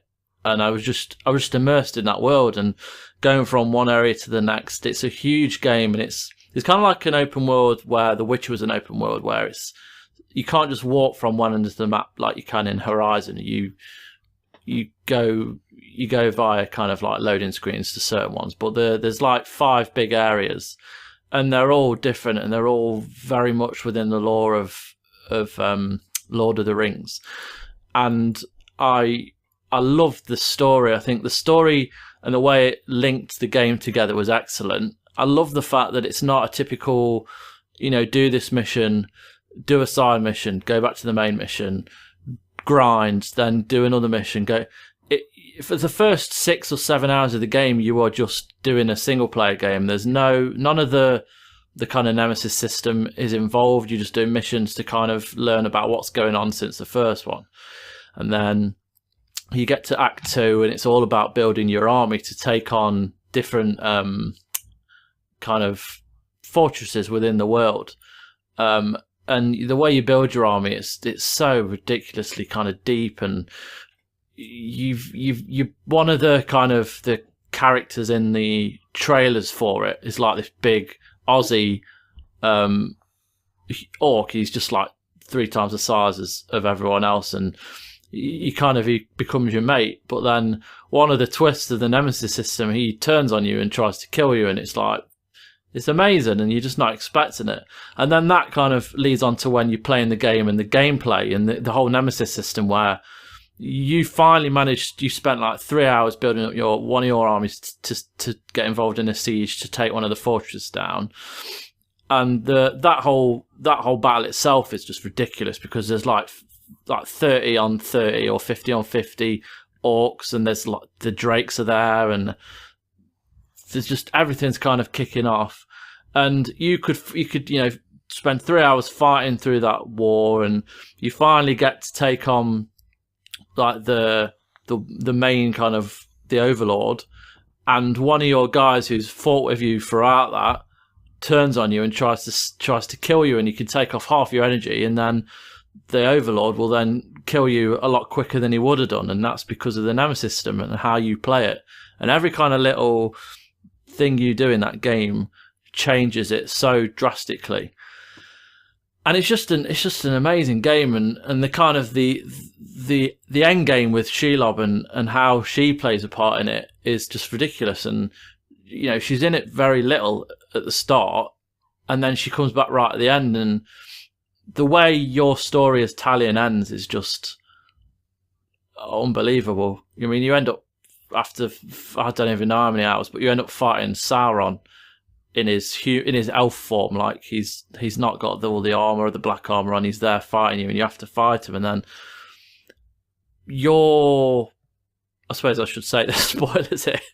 The Celebrimbor, the person who you're joined with, your ghost elf, ends up basically. He's got a vision of how to save Mordor, but you haven't. You're more honourable. He pairs with Sauron and leaves you, and you die, but you're not exactly dead, because you come back with Shelob, and her powers kind of take over you. And then after you've played through the whole of the game, the final act opens up where you've become this. You've got all these different powers right at the end, and the kind of variances on the ones you've kind of learned through that epic skill tree. And you then have to go and take over all these fortresses with a completely new army. And it's just such an epic game, and to spend so much time with it I felt a kind of real connection to it, and I absolutely adored it, and that is why it is my game of the year, because of the things it did and the way I kind of I just really enjoyed playing it, and yeah, so that's why for me it is my game of the year. But I mean, I do get it, but yeah, I've said my piece. I think it is my game of the year easily. This is difficult because that's some rousing speech, mate. I will give you that. But I mean, all I would say is that 5 games have got to be cut for us to even be able to start putting them in an order of a top 10. Yeah, no, I know. And if you can suggest 5. Well, the 5 that are left, I can't cut 1, 2, 3, 4. Yeah. Yeah, I don't think all I would ask is that we try and cut some others first, and I'm going to go back to one I cut originally, Which was what? Sorry. which was PUBG. I understand Middle Earth's going to be cut in the end. Yeah, but if we cut PUBG and then we still cut Middle Earth. If I had the option to cut it myself, I'd like to delete it personally. But it's very poetic. But all right, let's delete Middle Earth: Shadow of War, because I just can't. I can't cut What Remains of Edith Finch. I can't cut that. Can't you though? I can't. No. I can. Fucking hell! Kick a man when he's down. But, I mean, you yourself said that Didn't Middle get Earth is your game of the year. You're number 1. Mm. By virtue of that, the rest of these, whatever you'd pick, are behind Middle Earth, right? Yeah. But like, it's Horizon, What Remains of Edith Finch, Mario, Neo, Middle Earth, and my 5. So look, I will surprise you in this much, right? I will surprise you by saying I wouldn't, and I'm looking at my top 10, my personal top 10. I don't have Edith Finch in it. It's a very good game and a very emotionally moving game. But it feels like a game I should have had a quick replay through because I can't remember much specific. I remember the bathtub sequence we talked about. I remember the swing. Well, I suppose I do remember. I remember the swing. I remember the kite. You've got to remember being an owl and... Yeah, but that's then really early in the game. Yeah, the monsters. But we've got 6 games that have to go off this list still. I didn't get Edith Finch. Didn't get it. Right. Didn't move you at all, like the story? Not especially, no. I really feel like we're picking on Chris. I know, but... No, I know. In fairness to Chris, he loves a lot of games. He loves games. Exactly. There's very little that I can think of that I could say definitively Chris doesn't or hasn't enjoyed. What, on this list? Thinking of any games, I can't think of anything that I can say without a doubt Chris doesn't like that game. I can think of one. Well, maybe... Sonic Forces. Sonic Forces. PUBG. Right, okay. PUBG by the sound of it. PUBG, yeah, well, obviously now PUBG's like the cat out the back there. But I'm thinking, because a lot of these games Chris reviewed, and... A few of them. One. And there's none on there that I recall Chris not loving in some way. No, but to be fair, this is 16 of a potential top 10 of That's best true. of the year. That's true. But we didn't put shit games on the list. What I'm coming around to is it does seem like we're picking on Chris. But I suppose he covered a lot of these. Yeah, fair point. Yeah, no, I get what you mean. Sorry, I'm with you. Now, I played What Remains of Edith Finch. I was really looking forward to it because obviously there's been a lot of noise about it. There's been talk about it being on Game of the Year list, blah, blah, blah. It just didn't do anything for me at all. maybe that is partly because these wander games, or that's a better term than walking simulator games, isn't it? We just go around. I don't think I like them. No, you've not got on with them, to be fair. For a number of reasons, one of which, the core kind of thing really is, they give me motion sickness. I find them unpleasant to play. And thinking back, I think pretty much every one of this type of game has made me feel uncomfortable, physically uncomfortable in some way. It wasn't so bad with Edith Finch because it seems that the developers had had some foresight and had created a toggle on and off reticle, which helped a little bit. But I know the story was supposed to be emotional about this family, had suffered great loss and all of these individual tales that take on sort of a kind of magic realism to them. But it just didn't do anything for me. I kind of finished it and was a bit like, eh. So, let's put it this way, right? I could suggest 1, 2, 4 games that I would cut that would leave Middle Earth on the list for a little while longer, and the reason I suggest that is that yes, we need people on board to say this game makes the list, but we also have to consider individual passions to a degree. And Chris has spoken. I think that's the longest I've ever heard him speak about a game.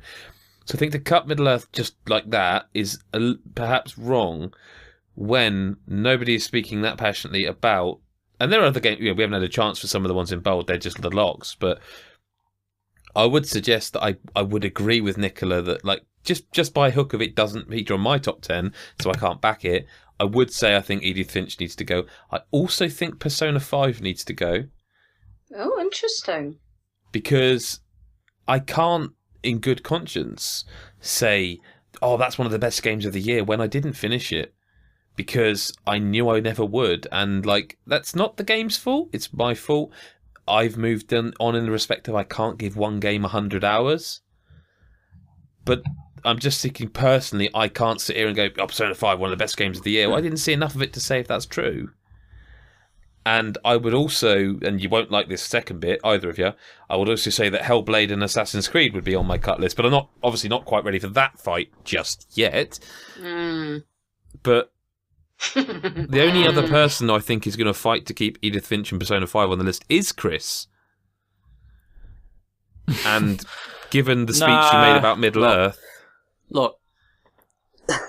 Like, I'm not saying, Middle Earth's going to make top 10, but, like, it's got more of a chance with them gone, is what I'm saying. Like, Yeah, no. This is my personal top 5, innit? So I get not everyone's, played What Remains of Edith Finch. No, but if you were, and again, I know this isn't going to happen, but like if The Legend of Zelda Breath of the Wild, you 3 hated that game, I would be speaking for 25 minutes about my love for that game and be like insisting upon pain of death it made the top 10 somehow. And I know that's a bad example because it's not a bad game and you're not going to argue with me, but you get what I mean, like it. So I do feel that has to come into it. Yeah. And you did that, that what you described of Middle Earth is how I wish I felt about Middle Earth. Like you describing the way you get the powers and stuff at the end and all that. I wish, it sounds really cool. I can't feel that way about it, but you clearly do. And that has to be in consideration, especially when there are games, like I say, like personally, the 16 here and like there's some easy cuts for me, but it's not my list. But I do think like Persona 5 and Edith Finch are the easy cuts at this point. It's just mad to think Persona 5 is an easy cut. Mad. But I just didn't play enough of it. I loved what I played of it, but I didn't play enough of it to be... Whereas there are games like Horizon Zero Dawn, which we've talked about, I platinumed the fucker. I can't sit here and say that I felt the way about Persona 5 that I did about Horizon. I just can't. Yeah, I mean, Persona 5, I didn't play as much either. To kind of give it a endorsement in the top 10. I feel like if I did, then yeah, it probably would. Yeah, same, definitely. But Nicola and Gary haven't played it. Yeah, I can't. It's on my list. It's on my list. So yeah, I would cut it. Okay, I mean we can cut Persona. That gets it down to 15. That means there's only 5 have got to go from here. Can we talk about PES, Adam? Yeah, it's the best football game ever made, but we can talk about it.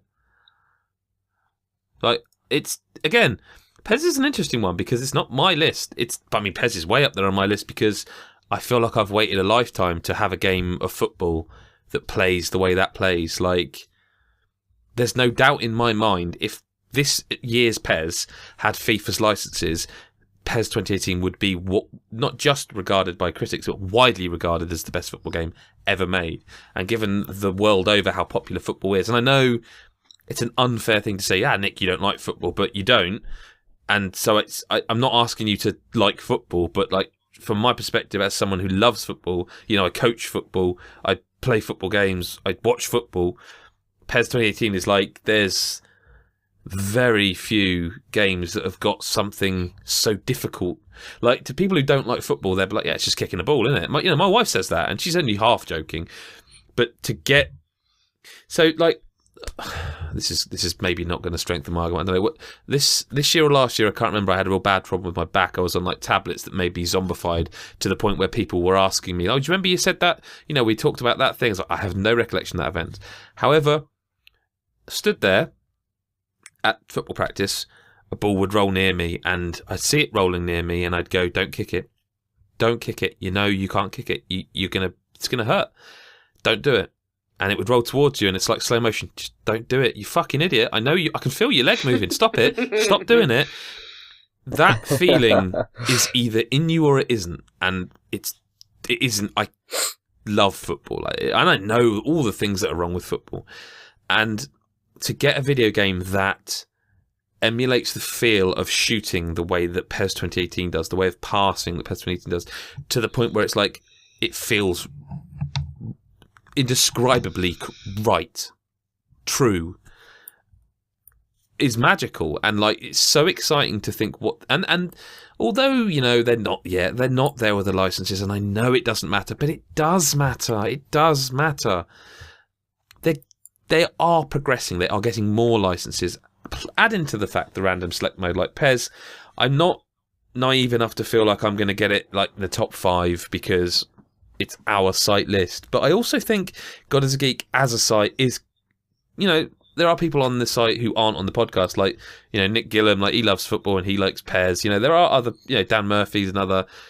I feel as a site, PES deserves a shout to be truly representative of the site. And I'm a bit concerned that Chris hasn't said anything because I was 99% sure he would be in my corner. I am. Oh, thanks. I am, mate. Yeah, I am. Oh, Chris, mate. That's no easy thing to be hanging then. No, you know, I love it. It's like, it feels like they really are trying. I'm not saying FIFA aren't, but it feels like they really are trying to make it better each year, and they do take on a lot of feedback, and they do. Oh, you know, I can tell you 100% they do. Yeah. Like, there are stories I can't tell on the podcast. I wish I could, but fucking trust me, they try and make the best game available to them. They try and listen to what the people who play thousands of hours of this game, they try and listen to them and implement them. But imagine how hard that is when like a million voices are screaming at you. I hate the shooting. I love the shooting. I hate the passing. I love the passing. The nets feel wrong. The nets are perfect. Like, how the fuck do you pass that information? Mm. Like, they trust me. They try. Yeah. Yeah, definitely top 10. What makes me... Oh, for good... Listen, that's... Nicholas just had a go at me about PES. Now you're picking on Cuphead. Is it a top 10? Yep.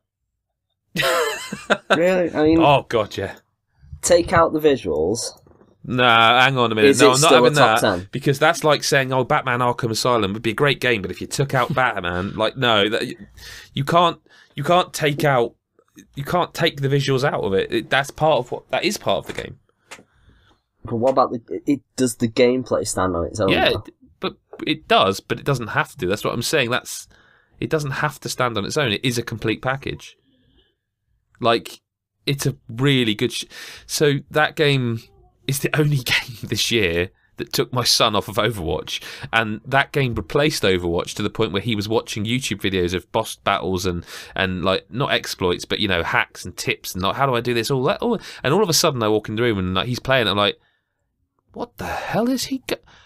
What's going on? And he's like mastered the game.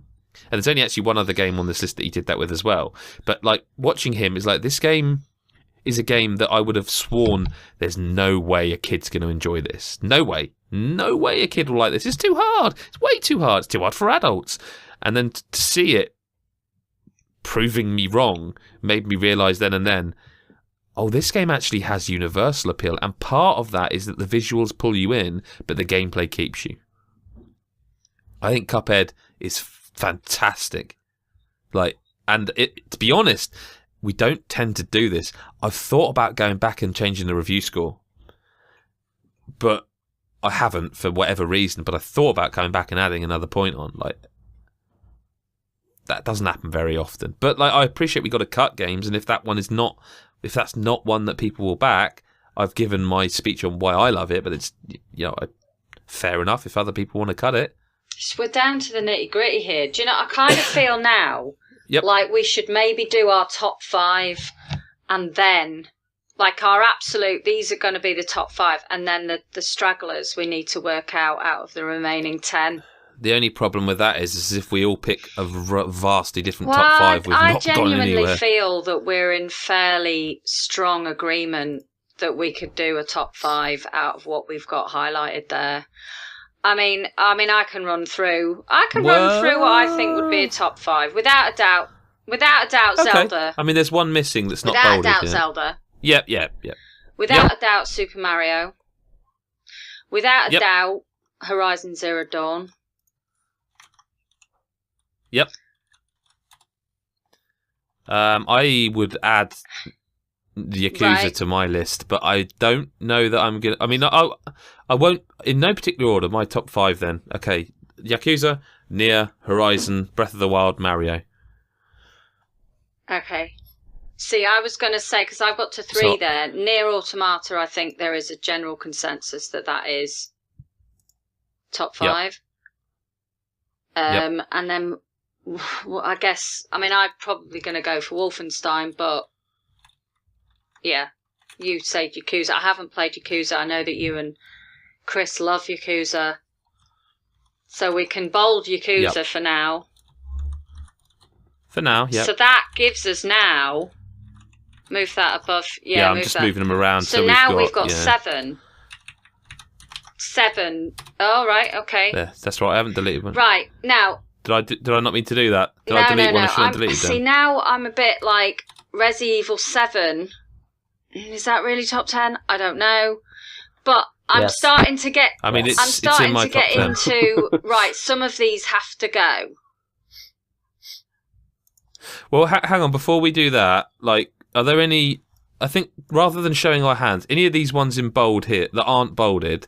So, What Remains of Edith Finch, PUBG, Hellblade, Cuphead, PES 2018, Middle Earth, and Assassin's Creed. Are any of those for Chris or Gary that they would like to see in bold? I think Chris would be Middle Earth. I have 2.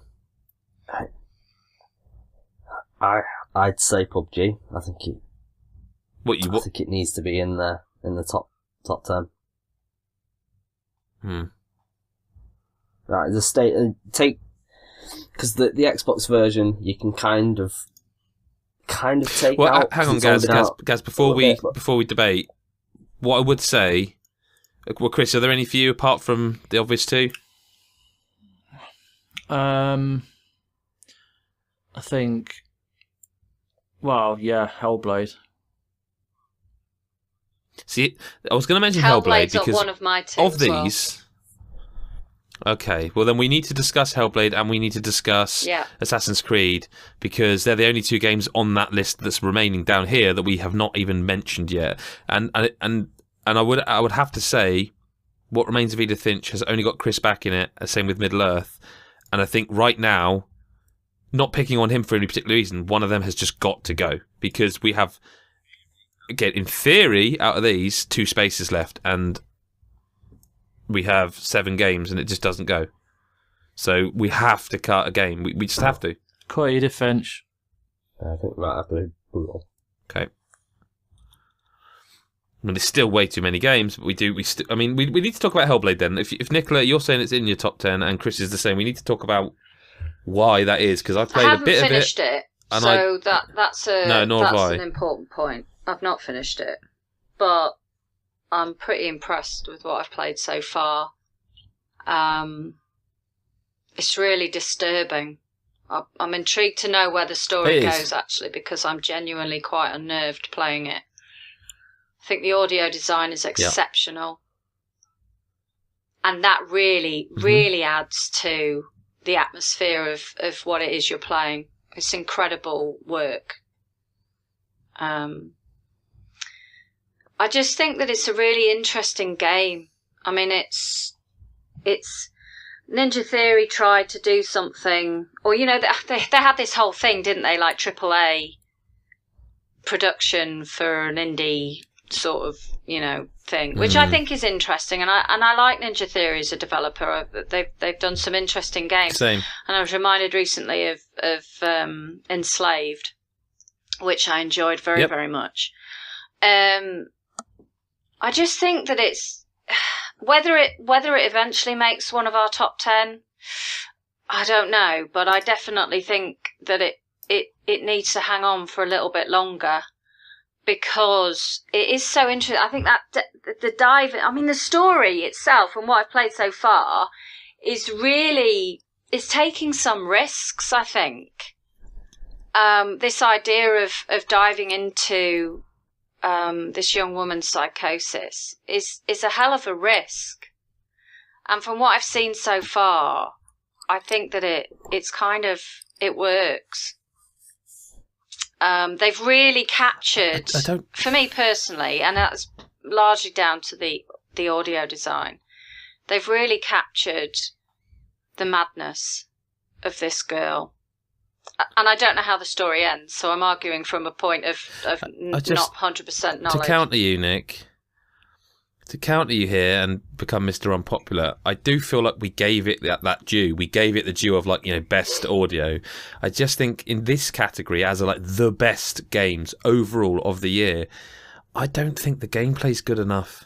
I don't think it's bad. I just don't think it's quite good enough when I'm looking at a list of 8 potential locks, and Pez isn't in there, and you and Chris are going to want Assassin's Creed in there, and Middle Earth Chris wants in there, and PUBG, it feels weird, and I'm already feeling like shit, I'm going to lose Cuphead here, and I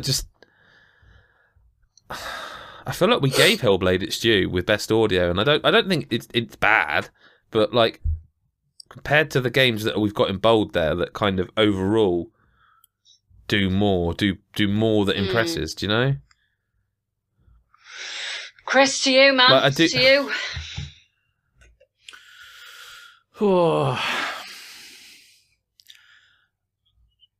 I mean, do we need to just be ruthless, Chris? Here, do we have to say goodbye to Middle Earth or what? I mean, this is brutal. There are 14 games here that feel all different people have got different arguments. I think we do. So I think we need to be. I think we need to cut. It's got to go on it. I'm not gonna get it. In all honesty, I've told you why, but we all need to be kind of in agreement with this, and I don't think it's going to do it. So cut Middle Earth. I mean, Nicola, Gary, how do you feel about we say goodbye to Middle Earth now? I mean, I know, but I've got to ask. I mean, I'm. Well, I suppose I'm kind of indifferent. Yeah. But I'm not. I can't argue either way. I've enjoyed what I played, but I've not played enough to really get really bothered about it like it was the first game. And I have absolutely no desire to play it at all.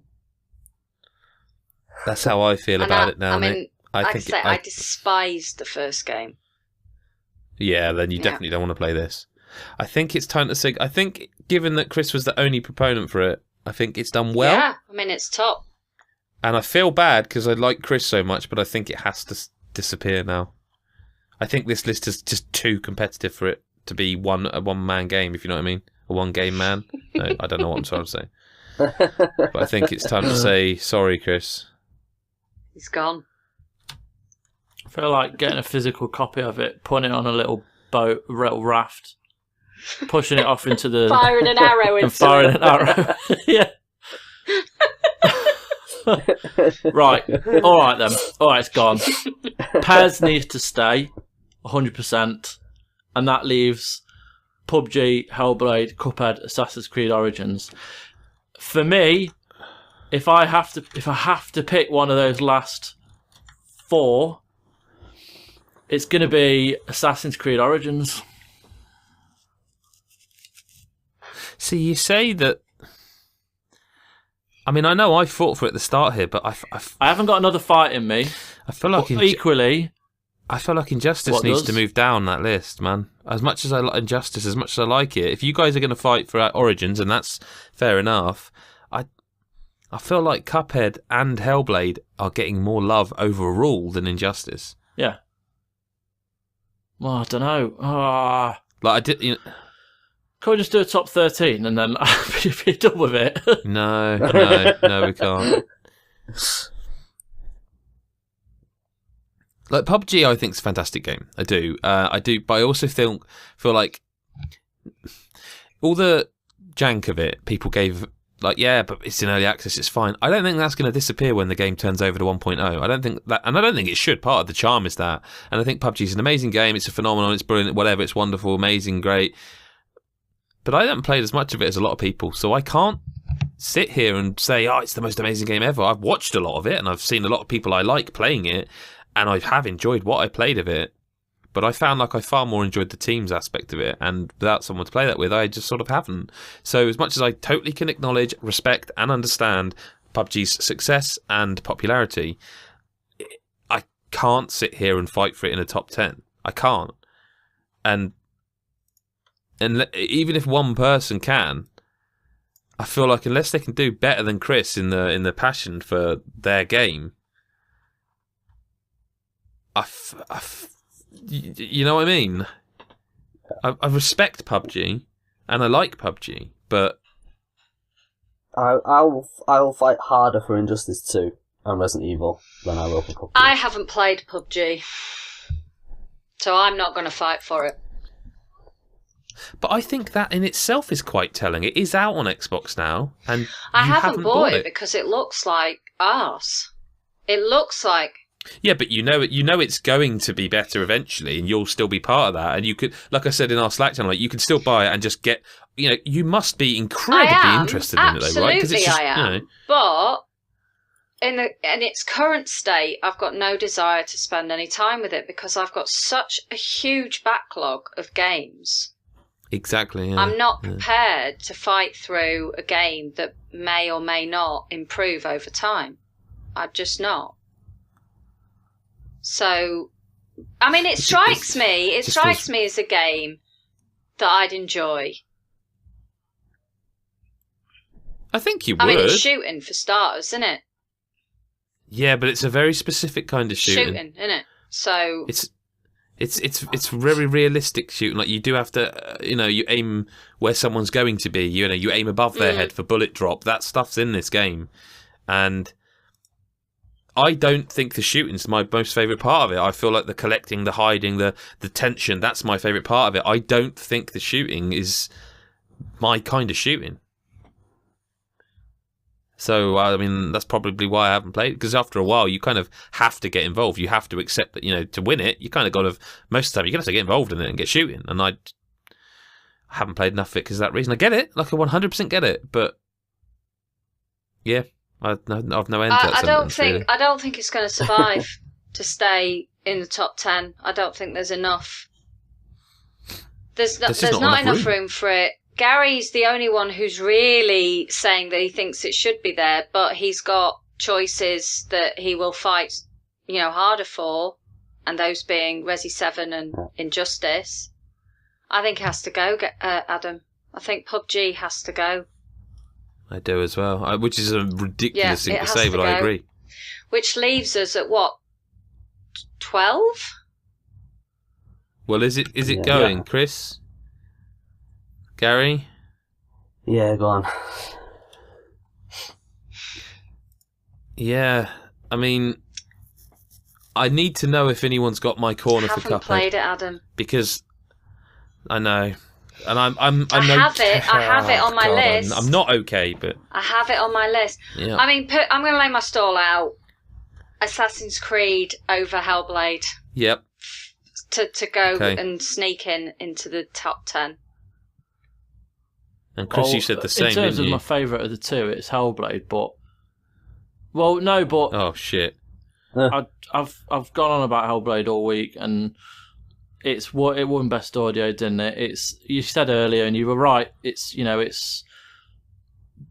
that people know how much we kind of appreciate the game and how much we love it, and I just think Assassin. Let me put it this way, right? The only way I can genuinely see a way in which Hellblade and Assassin's Creed make that top 10 is if Injustice 2 drops out. Because I look at the rest of that list: Zelda, Mario, Horizon, Nier, Yakuza, I think are games that Chris and I will fight to the death for. Wolfenstein is one I think Nicola will. Gary is not going to let go of Resident Evil 7. PES 2018 is a game Chris and I aren't going to let go of.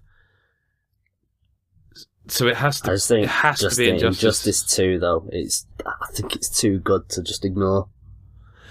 I don't think we're ignoring it, and it stayed in the top 12 of best of the whole year. Like, I don't think it's ignoring it, and I'm not even saying we should cut it, but I'm saying the only way I can see Hellblade and Origins squeaking in is if Injustice is the one that falls. And I don't say that with any pleasure, because I would personally have Injustice in before both of them, but I also don't think I can speak as passionately about Hellblade and Origins as Chris or Nicola, and that's my concern. Like, before we even get there, we need to say, is Cuphead going? Because I don't think anyone is fighting for it the way I am. I can't fight for it. I'd like to fight for it because I think it's a really interesting looking game, but I haven't played it. Yeah, it's got to go then. And I'm not One pleased with that. One of the reasons I but haven't played is because I just don't think I'll be any good at it. it's a very niche game, and I think for a game as niche, although I say that, like I say, I would never. Although my boy's quite good at games, so I don't know. It's difficult. I think it's done quite well. It's to be top 12. in the top 12. Come on. But I think I'm going to wave goodbye and say thank you, Cuphead, for being a great game. Thank you for delivering. Which leaves us with 11 games, and a cut needs to happen before we can arrange these. See, I think the list there, the numbers are definitely wrong. Like, I know how Nicola feels about Wolfenstein 2, but I think aside the story, there's a lot about that game I still think they need to fix to get it into. I'd agree. You know, and I think if, say, we had a list of 10 there right now, I would actually put it at number 10. Apart from the fact of, obviously, I'm not a big fan of Assassin's Creed, but then I haven't played enough of it. A lot of people I've heard play that game have gone, "Oh, I get it now," and it's taken a while, which is maybe a problem. But also, when they do get it, they love it, and almost everyone I know who's played it has been like, "No, I get it, I love it." Like, Wolfenstein would be number 10 for me, if not for the fact I probably would put Injustice below it slightly. Is there a game? Because Gary and Chris and myself are Injustice 2 fans. Is there a game Gary or Chris would cut ahead of Injustice out of that 11? I've not played Hellblade or Assassin's Creed, so I can't comment on them. I think we should. I think we should cut Hellblade. As much as I want it to stay, I think there's more of an argument here for Assassin's Creed and Injustice 2. There's always an argument for Assassin's Creed. Well, Injustice 2 is absolutely incredible, and there's more of us that appreciate that than Hellblade. I would say me and Nick could argue quite strongly for Assassin's Creed all day. Mm-hmm. It's good to see it in the list, to be honest. Yeah, that's what I think. So are we agreeing that we cut Hellblade, which gives us 10 games to order? Okay. Yeah. Okay. Right. Oh, it's if Assassin's Creed's in this list, which it is now, obviously, there's no if, it is in this list. Where's it going? Just there. It could stay at 10. Okay, that's what I was suggesting personally. But then, well, yeah, that's what I would have suggested. So we haven't really talked about Yakuza yet. No, I nearly went into my argument for that earlier, but I knew this was coming. So, like, Yakuza is, like, of all the games on this list, I'm just looking down them, of all the games, it's one of the most, if not the most gamey. And by that, I mean, it's not ashamed in any way about what it is. There's no pretension. It's just, it's what I wish Grand Theft Auto was in some way. We all like GTA, we all like those kind of games, but it's just so ridiculous, over the top, yet also grounded. The characters are believable. Like, it's a game. Most of the Yakuza games are, in fact. Chris will back me up. It's a game that can have you pissing yourself laughing at the ridiculousness of the characters. Like, is it, like the guy in his pants who goes around. Yeah. You know what I mean? Like, just Mr. What do they call him? Mr. Creepy. Like the rock stars that you have to who are really just like they're the bad boys of the world. But it's like they come up to you like, oh, can you teach me how to be a real bad boy? I'm just actually a nice guy acting, and like stupid shit. And then you can go from bawling yourself laughing to like feeling genuinely like you're going to cry at the story, because it's like the characters are so. I don't want to say real, because they're not, but they also they are kind of flawed. Just well written. They're not two dimensional. There's a lot kind of going on. Yeah. I mean, it's a game you can hire a chicken to be a real estate manager for you, and it's also a game about emotion. And I hadn't played Yakuza series before Zero. I don't know why, given the lack of time I have in my life to do anything. I don't know why I chose to take that game and say, I'm going to start this game in this series I've heard everyone rant about but never had the time to play. And by God, am I glad I did. Like, wow, I could have missed this whole series. I could have missed it again. And now it's like every time Yakuza's mentioned, I'm like, like a dog when the Pixar film, but squirrel. I'm like, Yakuza. Like, it's just, it's magical. Like in the most ridiculous way. I just can't speak highly enough about the development, and it's Sega of all people to have that game. A game that makes me feel that way. Sega, wow. Like, yeah, I just love Yakuza. Well, I mean, I think I can kind of get it because, like, well, I played the original back on PS2. Yeah. And there was Binary Domain as well. Oh, yeah. Which I think was some of the same developers. Might be wrong on that. It's still Sega. Anyway. Yeah. And it's kind of a similar thing, it's absolutely batshit. It was, yeah. But it's got some genuinely good characters in it. Exactly that. A good story. So yeah, I get that. I think someone needs to start shouting some numbers out. Right. Currently, the way it stands at the moment, we've got Zelda at number 1 and Mario at number 2. Yeah, I've not played either of those. They're not in the order, but all of the noise about that suggests that they're probably going to be 1 and 2. Whether that switches around. I mean, I think those top three are the top 3. I think. I'm not convinced they're in the right order, but those top 3 are the top 3. In fact, I would argue the top 4 are in the correct order. Well, not in the correct. Fucking hell, I can't even speak now. I would argue the top 4 currently are the correct 4 games. Just need to be reordered. Mm. Okay, I've only played 1 of those top 4, but I will defer. Yeah. From all of the noise I've heard about the other 3. Yeah, I think you know where that's headed, don't you? Yeah.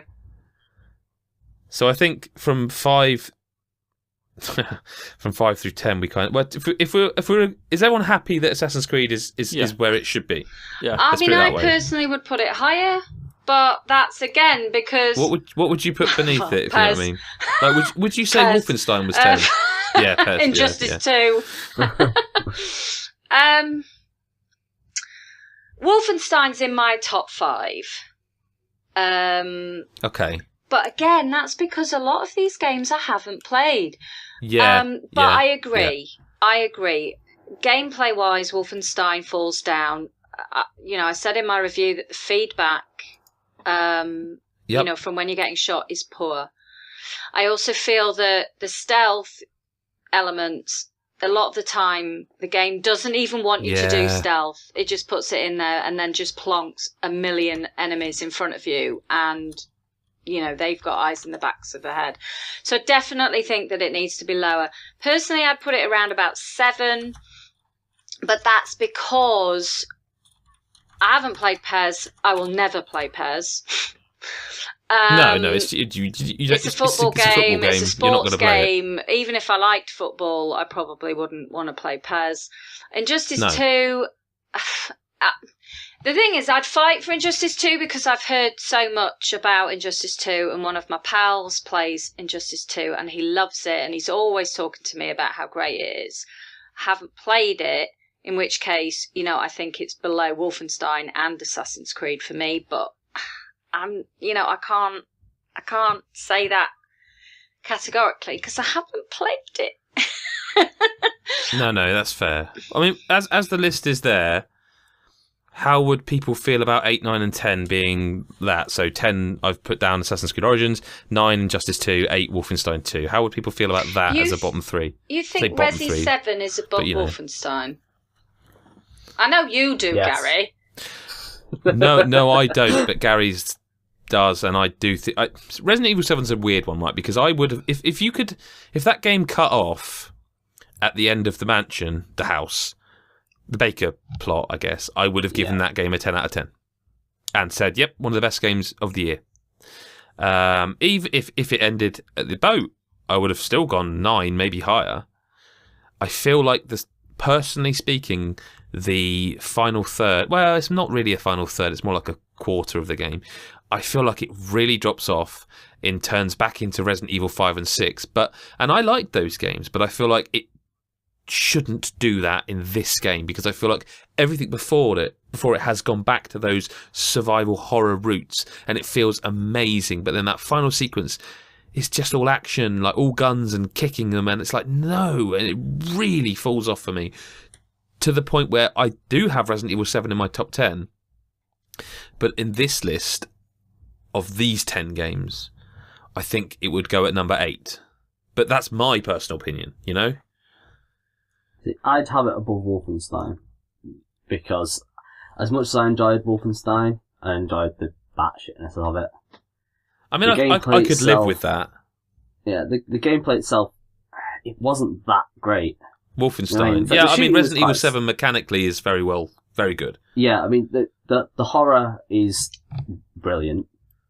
The story is very interesting. I think the fact that they, except one very specific point, they completely broke away from the rest of Resident Evil. This could... See, that's another thing, Gaz, spoilers, but that end felt like a real cop-out to me, and it felt wrong, it felt unnecessary, it felt unneeded. Like, that man showing up in that section. I will say that once you play the DLC, it does actually sort of work. It makes more sense. I get where you're coming from, but I'm trying not to spoil it because the DLC. But if you just bought the game, it doesn't come with the DLC, right? Not unless you buy the gold edition. Like, there you go, and that to me, that's... Having said that, the one I'm talking about is the free one. Okay, then that does beg the question: why wasn't it part of the game to begin with? But I get. Yeah, I do wonder. The way it ended anyway. It works because it ended. It works as an ending. Story. I just don't like that they suddenly throw in a legacy character when it felt like, as you said, rightly, and I agree with you, they broke away from that series, and it was like this is almost could be called Resident Evil, a fresh start, and then just to throw a legacy character in is almost a bit like too much fan service. They didn't need it. I think they wanted to make sure that it was still Resident Evil. Like they weren't just going, look, none of what else happened that's real before Capcom. happened. That's a real Capcom thing to do. Like, they're still making remakes of the other games. Like Resident Evil 2 is still getting remade. At least for once that is an actual remake and not just the same game that you played again. Yeah. I could live with what you're suggesting, that it goes in at number 7, because I do think Resident Evil, and also Resident Evil 7. Nice, works treat. You know, but I could live with that. It's whether Chris and Nicola could. I mean, Nicola hasn't played it. Only because I'm scared too. It is a scary game. That's the pure reason. The thing is, though, I know we keep talking about Wolfenstein's gameplay. That story doesn't drop a beat. It does not drop a beat throughout the entire course of it. No, but in a similar way, we talked about Hellblade. We did give Wolfenstein 2 best story, didn't we? So, and it's still in a top 10 of all timers this year. I do think that's it, because I do think the reason I'd put it, not just because I love Resi 7, it's my personal game of the year. Yeah. It's just the fact that its overall package is there. You know, it's all fantastic. Whereas Wolfenstein's, it isn't all there. You know, it's got the story, which is brilliant. So you're suggesting that as a bottom 4? Yeah, I mean, personally, I'd put it above others, but... but I mean, for this list, you're suggesting that... for this list, yes. I could totally live with that, but it's up to Chris and Nicola. I'm still not happy about Assassin's Creed up number 10, if I'm honest. I mean, again, from what you two have said, I could agree with that being number 9 and pushing Injustice to 10. I could live with that as well. Well, I'm happy with that. But again, I feel like Chris is the common denominator here because he's played both of those two in full. Yeah. See, I would have Wolfenstein at 9, but no one else would. So I would say I'm happy to have Assassin's Creed at 9 and Injustice at 10. I mean, that sounds like the temperature of the room, Gaz. It's okay. My heart's out of my chest. It's fine. Okay, that's Mortal Kombat, mate. But yeah, finish him. So, I would actually. So are we agreeing with 7, 8, 9, and 10 then? Okay, so we're moving on. I would agree with 5 and 6 as well. Yeah, same. In fact, I would actually agree with 4, 5, and 6 in that exact order. Can't argue with them because I've not played any. Okay, well that's all right. I think we've got our top 10. Again, Chris, I don't agree. Maybe Almost. 1 and 2 needs to slip around a bit, but yeah. See, I haven't played enough of Zelda to put it at number 1 for me, and I've obviously played through Mario and Horizon. I think for me, Horizon there is 1. I think Mario is 2 and Zelda is 3. However, I don't have a problem if that argument's made for Zelda and Mario to swap round. I've got a feeling there's an argument that Adam might make for Zelda to be first, but I think for me, Horizon out of every game on that list is the best game on the list, and I think Mario is a very close second. See, I feel like I'm supposed to make the argument that Breath of the Wild is number 1. Do you know what I mean? Yeah. Because in many ways, well, for the record, I do believe that 1 and 2, again, Mario and Zelda, they are 1 and 2. I do think they are. Despite how much Horizon I've played recently, I think I have to remove that I've played that really recently and love it. I feel like Mario and Zelda are the 2 best games of this year. But I feel like it's weird because in a way, Zelda does more for the genre than Mario does for Mario, you know? Like Zelda, as I've said in the review, as I've said on podcasts, as I've said on videos, is truly open world for the first time I've ever experienced, and that felt magical. But Mario is Mario, and I would be hard-pressed to think of a game in recent years, let alone this year, that has made me feel that happy, that content, that safe and joyous for every second I was playing it. And Mario is that game. Like, Mario is, for me, number one. Mario made me laugh, made me smile. Just gaming is important. Video games are important. Whether they tell important stories or do important things doesn't come into it. The reason they're important is that you spend so much of your life fucked off with everything about life. You spend so much time tired, pissed off. Someone's got a promotion you deserved. Someone's got more money than you. You want a new car, but you can't afford it. You've had to cancel the subscription because you just can't. Life is hard. Living in this country, living in any country, is fucking hard. And gaming is important in the same way that movies are important and music are important, is because you can forget about everything else and just go, it's all right, innit? You can listen to a song that makes a tear fall from your eye and it makes you go, oh, I feel like that. You can watch a movie and go, oh, 2 hours of my life where I didn't feel shit. You can play a game that makes you smile just because it just does it for you. It just taps into that dopamine reaction where you're just happy. And there's no game on this list that made me feel the way that Mario did. Like, it made, every time I play it, it just... Like, I could have had the worst fucking day, like the most shitty time. And, you can feel almost like it will never get better. But for those couple of hours, Mario makes everything better. Like, I remember, like, not to make it too personal, but when I had poor health, like I've mentioned it, we've joked about it now. When I had a heart attack, like, gaming did help me. I've written articles about it. And like, I guarantee you Mario did that for people. Not necessarily heart attack, anything, whatever shitty day they had, I guarantee you Mario, and it probably still makes them feel great. And for that reason, like, Mario's just, it's just gaming. That's, and let's be fair, Mario has been that for many years, like, for many people, but this is incredible. Like, I've no words left to say. I just think Mario's number one, and with a bullet. Yeah, I would agree. It's just, it makes you feel like warm inside. It's like, yep, that's exactly it. It's just a really nice game, and we mentioned the moment stuff. Yep. Both those moments that we put on that list. Yep. The entirety, you've got the biggest smile on your face. Yep. You just, it stays with you. It's so nice, it's so fun, and I think I've said it before on these Game of the Year ones, plus others, that when you've had a year, or just any year really, that's just full of games that are about killing and about survival or whatever, the very downbeat. Yeah. You need a game like Mario. It just makes you feel better. I think it's been a tough year for everyone. Like, it's been a tough year to be proud of anything, because like Mario Odyssey doesn't.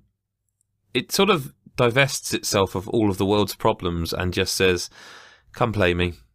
I promise you'll feel better," and it works. And for that reason, it's my number one, and I think it should be our number one. That's how I feel. I'm not going to argue against it. I haven't played it. Can't wait though. I can't wait. You will have. Yeah, you will. I mean, I may have actually just oversold it a little bit there. I'll tell you what. I'll be on to you. Are you about on Boxing Day? I'll be texting you. I don't know. I might be asleep all day, just drunk. With a bit of luck. Chris? Mate, I ain't going to disagree with that. Good man. As much as I love Horizon, I think Breath of the Wild is... Oh, God, or is it? I think it's world better. Yeah. There's a lot more freedom. Yeah, I mean, I don't but, feel like I can say a statement like the first truly open world ever and then go, oh, is it the second best game of the year? I mean, as much as Zelda and Horizon are similar games, they're actually quite different. Like, because Horizon is a story-based game, and like that's the one thing it does better than any other side questy game, is that the side quests all have voice actors. They've got cutscenes in some of them. It's very real world, feels great. But Breath of the Wild is just like, I mean, it's been out nearly a year and people are still discovering shit, and you're like, bloody hell, that's mad. You know, I think we got our top 10. I really do. I think so too. I thought we had it the other way round. I think everyone thought I was going to spend 10 minutes saying why Breath of the Wild is number 1, and any other year I would do, but Mario is it's just special. I mean, I know, like, not, you know, I know he's not on the podcast, so I can't argue, but like Nick Gillen was saying, he thinks it might be the best game he's ever played in his entire life, and that's, you know, and I was even like, well, calm down, like, you know, give it a bit of space between it coming, you know, let yourself breathe before you say that. But he's like, no, it is, and I think I'm not saying I agree with that, but I do think it's a special game. So, I mean, is that our 10? I think so. Yeah. Cool. That was easier than I thought. Although, to be fair, the tough part was getting that into 10. There's some games there that have... I mean, well, listen. Game of the Year for God is a Geek 2017 then. In 10th place, Injustice 2. In 9th place, Assassin's Creed Origins. In 8th place, Wolfenstein 2, The New Colossus. 7th place is Resident Evil 7. 6th place is PES 2018. In 5th place, Yakuza 0. 4th place, Nier Automata. 3rd place, Horizon Zero Dawn. First place, The Legend of Zelda. Second place, Freudian. Second place, The Legend of Zelda: Breath of the Wild. And Game of the Year for God is a Geek for 2017 is Nintendo's Super Mario Odyssey. And that is Game of the Year. That's it. Done. We're done. We have done 1, 2, 3, 4, 5, 6, 7, 8, 9, 10, 11, 12 categories over 5 days. We all hate each other a little bit more than we did when we started. That's not true. No, but you know, it's not true. This has been fun. We do it every year. It's still my favourite thing to do. I want to personally say thank you to Chris. I want to say thank you to Nicola. I want to say to Gary for giving up all their time to do this, because it's the longest we've ever done, and it's my favourite thing we do all year. So it's kind of a thing that means personally a lot to me.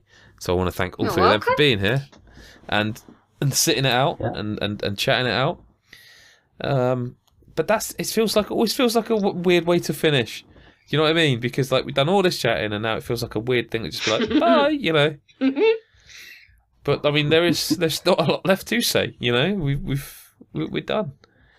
Chris, anything you'd like to say? Well, seeing it's the Game of the Year and it's one of the last weeks before Christmas, I'd just like to thank everyone that has followed God is a Geek and has read everything. You know, we all put a lot of time into this website, and you know, we are a small site, but we're quite a known site, but people don't really understand the kind of time we all put aside for this. And we do it because we love it. There's no doubt there. But it can be tough sometimes. But the only thing that keeps, I mean, me personally, is that people keep reading and keep interacting, and they love what we do, and I love what we do, and I'm sure everyone else does. So I'd just like to say thank you for everyone that's stuck with us this year and continues to help us grow as a site. All our patrons, thank you very much. I'd love more to show some support that way next year, so we can do even more stuff, because we're still building. We are, you know, going in different directions with stuff next year that might work, might not, but we're going to keep trying new things as a site. And yeah, just thank you to everyone that is following what we do. Nicola, anything you'd like to say? I don't know how to follow that, to be honest. No, yeah, I've enjoyed this Game of the Year chat. Haven't fallen out too much. I feel bad that I've upset Chris. I feel bad about. I knew it was going to happen even before day one, and I just feel bad about Middle Earth. But like, yeah, I feel bad such about is life. that. Yeah, such is life. I'm not happy Pez is on the list, but you know, I've got. But yeah, no, it's been good. It's been a good year, both for games and I think for the site. I think we're a nice little team working well. Indeed. Gaz, sorry that you've kind of been asked last. Like, go for it, mate. Well, I suppose I'm kind of the newest member. I suppose so. Yeah. That makes sense. And I mean, this has been my first full year with the site. My first Game of the Year. I mean, I listened to the one last year, but I still wasn't involved. And this has been brilliant. I've loved every minute. Yeah. Even, having my heart ripped out of my chest from time to time. Yeah. But that has been great. I've loved it. And it's all thanks to you guys and everyone out there who's reading, listening, donating. It's been brilliant. Cool. All I'd like to say then is just to finish off is say, hope I don't know, people will listen to this on before Christmas or after Christmas, whenever you fancy it. But even if it is after Christmas, I hope you had a wonderful Christmas, and I hope you grab whoever's nearest to you and just give them a big squeeze and enjoy. It's been I don't want to get too maudlin towards the end. It's been a real tough year. It's been a real tough year. And I feel like in some ways outside the games, everyone's gone backwards instead of forwards. There's a lot happened where you think, aren't we past this? And we're not. And that sucks. But I always believe the good will outwin. It will win out over the bad. The good will come out. Keep being good people. We're going to keep being good people. That's one thing about God is a Geek that I always feel very proud about, is that regardless of any sort of beliefs or otherwise, we're all like good people at heart. And I think that's an important message, because that's all you can have in life. Go play some games. Have some fun. Have a drink, enjoy yourselves, and thank you very much for listening. This has been Nicola, Chris, Gary, and myself, Adam. We have enjoyed talking to you, but we are absolutely going to go and get some alcohol, probably some Strepsils, and hope that those two things don't mix badly. And we're gonna that's it. We'll speak to you in the new year now. And again, thanks for the support. If you do like this and you aren't a supporter, seriously, it's not just, we're not getting rich off this shit.